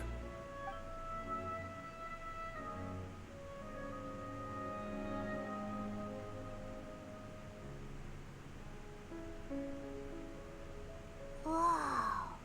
So that's what happened? Focalord destroyed the divine throne of the Hydro Archon and restored your power to you, transforming you into a fully fledged elemental dragon sovereign. But Paimon still doesn't quite get what you did to save the Fontainians from dissolving. For me, the authority of the ancient dragons refers to absolute control over the hydro element. Fontainians were incomplete humans born of Egeria's use of the power of the primordial sea, with constitutions similar to that of mimics. But so long as those primordial energies remain within them, I could use the ancient dragon's authority to grant them true blood, after the fashion in which life was first brought into being on this planet. Oh, wow. In other words, when I gave my verdict, Fontanians became true humans, and thus would naturally no longer be dissolved by water from the primordial sea. Fossilor must have counted on you to make that decision as well. Your verdict was the key to making the prophecy appear to have come true while saving everyone. Oh yeah, so I was like, why didn't they just give him the gnosis from the very beginning? I remember now. I just realized that they still have to deceive the faith, you know, to deceive the heavenly principles. Yeah, and in a manner of speaking, Fossilor finally managed to fulfill the original Hydro Archon's wish to turn Oceanids into real people too! It seems from your expressions that you still have more things you wish to ask. Ask away. I will tell you the truth as I know it. I have investigated his case along many avenues, and I have learned that he once fell into an unknown chasm when he was young. There, by chance, he awakened the all-devouring narwhal. But whether it be by sentiment or reason, that should not have been enough to consider him the root cause of the disaster. At most, he would have had tangential liability. As for the judgment passed by the Oratrice during the trial, Yeah, what happened there? whether it was due to that liability by association, or Fossilor deliberately using him to buy time for us on the assumption that he would be able to hold the creature off, I cannot say. Guess Fossilor had Fontanians in mind the whole time. In the end, it was thanks to her that they finally became real humans. Hang on a second. Paimon suddenly got another question. Back when Fontanians hadn't yet become real humans, were the children they had also transformed Oceanids? Yeah. Life has always flowed like water. Do you recall how Fontanians would often come to the Fountain of Lucine to pray for children? Yeah, Lynette said the fountain is where all the waters in Fontaine converge. In truth, even those couples did not know that such prayers were no mere custom, but instead a form of ritual. Those Oceanids who were blessed within the spring water would later descend as new humans in the coming months. Paimon sorta gets it now.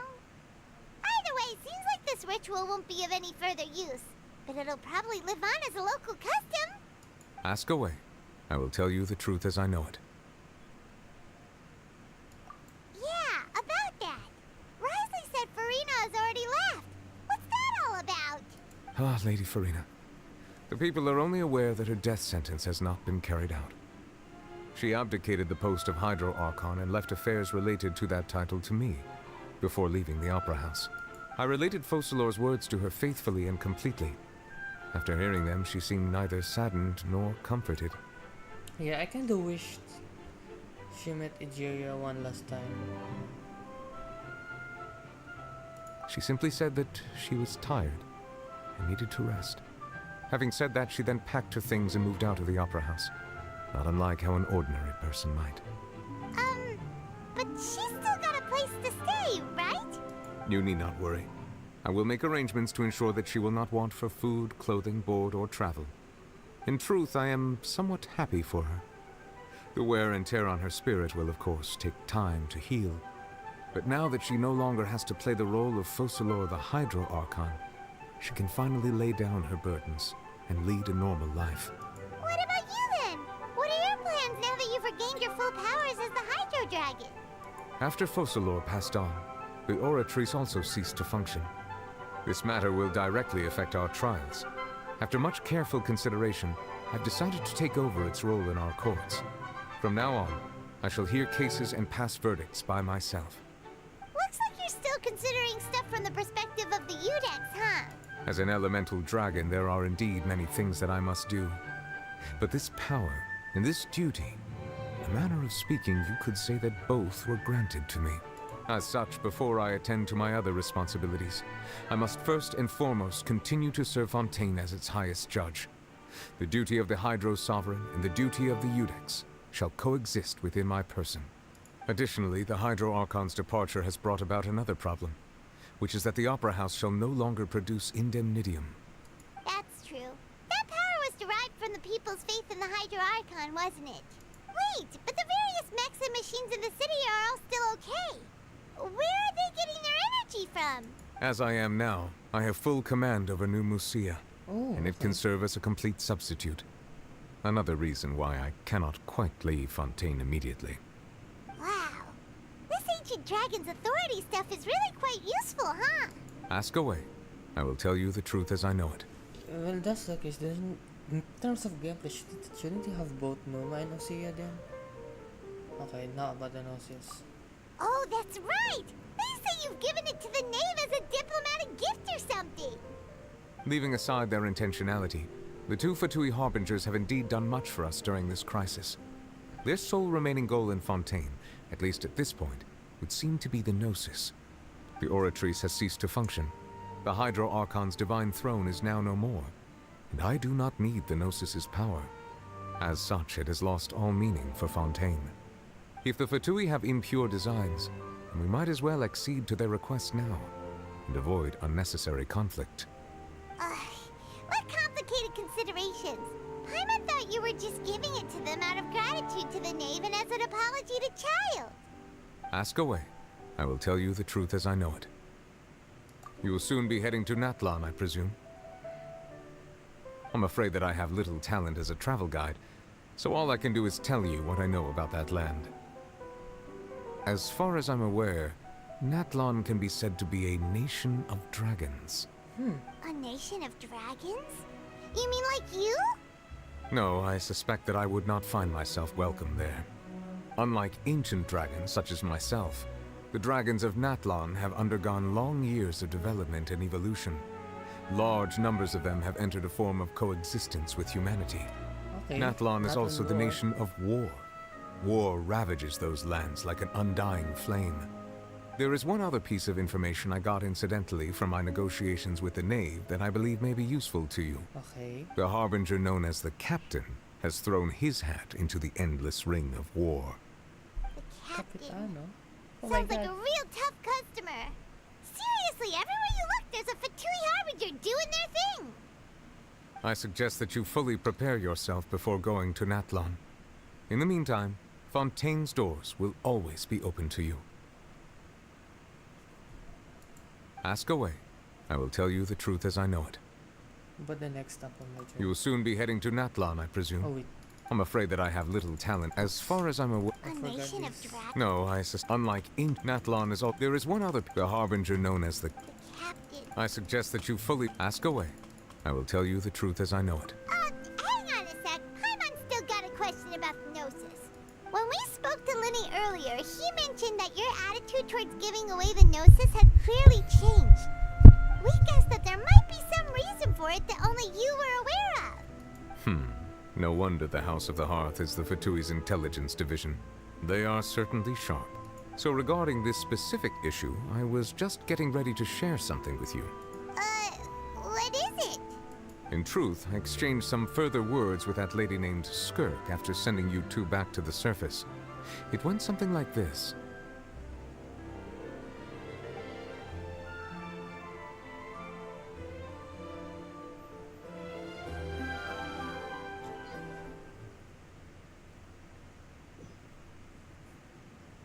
Well, we're going to head topside to see what's going on. You hurry over soon as well, all right, Nervalet? Whoa! What next? The all-devouring narwhal isn't here, so I'm no longer getting any interference. I can finally catch the scent of your power, what it's made of. It is the authority of the planet's primordial dragons, but with something very similar to a god's curse mixed in. It's quite a novel blend. I'm sure I've encountered something like this before. What was it again? I do not know what you speak of. Ah, of course. How could I forget? You should have the remains of the third descender on your person, yes? Excuse me?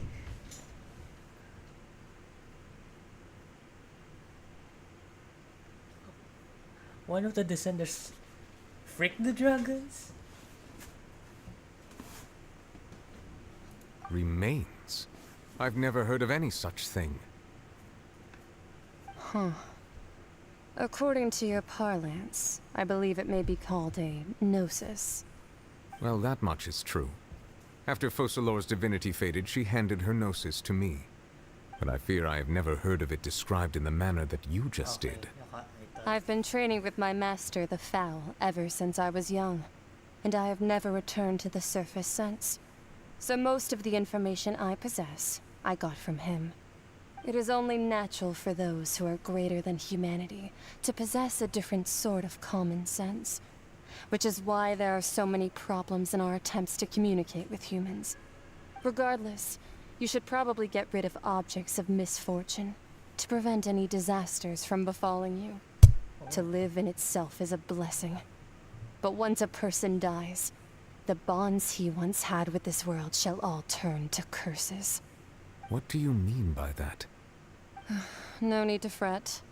These are just my personal thoughts, and my reason for no longer wishing to return to the surface. This third descender you refer to, who are they? And when did they die?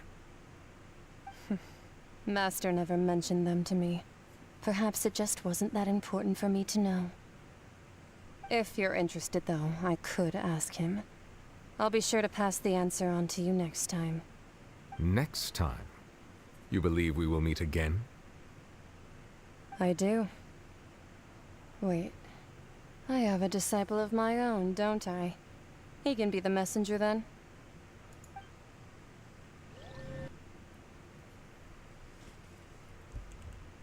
Interesting. That's what she told me. Whether it would prove useful or not, I wanted to pass that information on to you. The remains of the third descender? So that's what the Gnosis actually are. Paimon just thought they looked like chess pieces. How could they be a person's remains? So gnosis are created by a descender? All the same, assuming that there was no misunderstanding or special metaphor at play, that is what she meant to say. And she said that it would bring misfortune and that you should check it, which is why you gave it to the Fatui. If she speaks the truth, then I would simply be putting Fontaine at unnecessary risk by keeping it here. Now, what the frick is Snezhnayan's Tsaritsa doing? She's just collecting all of these misfortune chess pieces.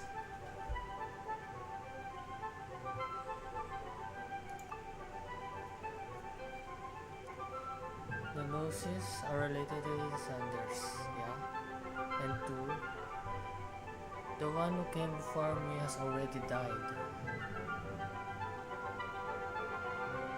Lumin? The thing is about Lumin, she is considered as part of this world. I'm not sure whether that means that Aether somehow cheated the system and was considered an outsider and he doesn't remember it, or the real Lumin already died. That's my current theory. I had guessed that you might already be familiar with this concept, but I did not expect you to be one of them. That means that the Gnosis, which are exceedingly element compatible and can even enhance elemental abilities, do indeed come from the third descender. I wonder, does your body also possess similar properties? Like being able to use elemental powers without a vision. That does sort of count as special compatibility, right? We're finally questioning No, it. let's not think about this stuff right now. It just feels creepy. Comparing the Traveler to the dead third descender and all. That's what you say, but this topic still feels like bad luck. Once Child recovers, let's get some more answers out of him. Or go look for his master and get the answers that way. I too believe it unwise to make too many blind guesses when information is lacking. The same is true of being at court. All right.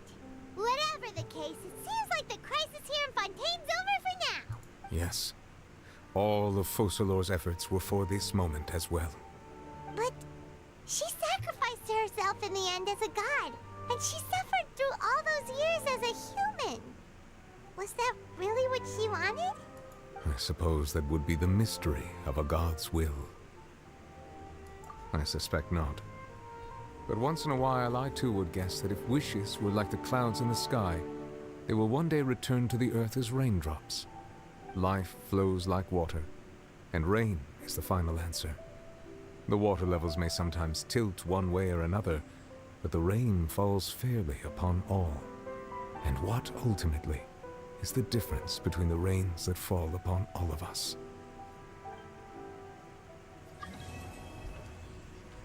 And it's done. But that's it, I wanna know where Furina is. It seems from your expressions that you still have more things you wish to ask. Ask away. I will tell you the truth as I know it. I suggest that you fully prepare yourself before going to Natlan. In the meantime, Fontaine's doors will always be open to you. I wonder where Furina is.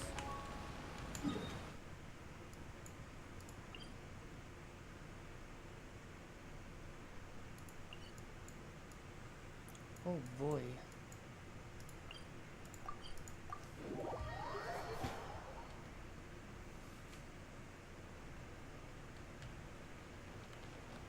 Oh, that's all of it.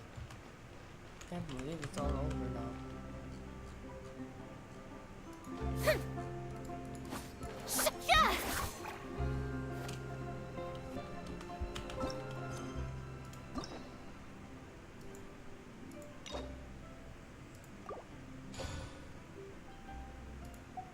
Not for now. I'm curious how maybe Furina's part will be continued here.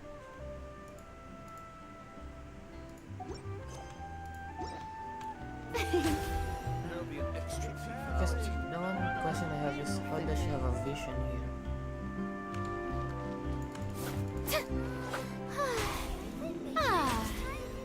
That was good. Can't believe the Fountain Quest is over just like that.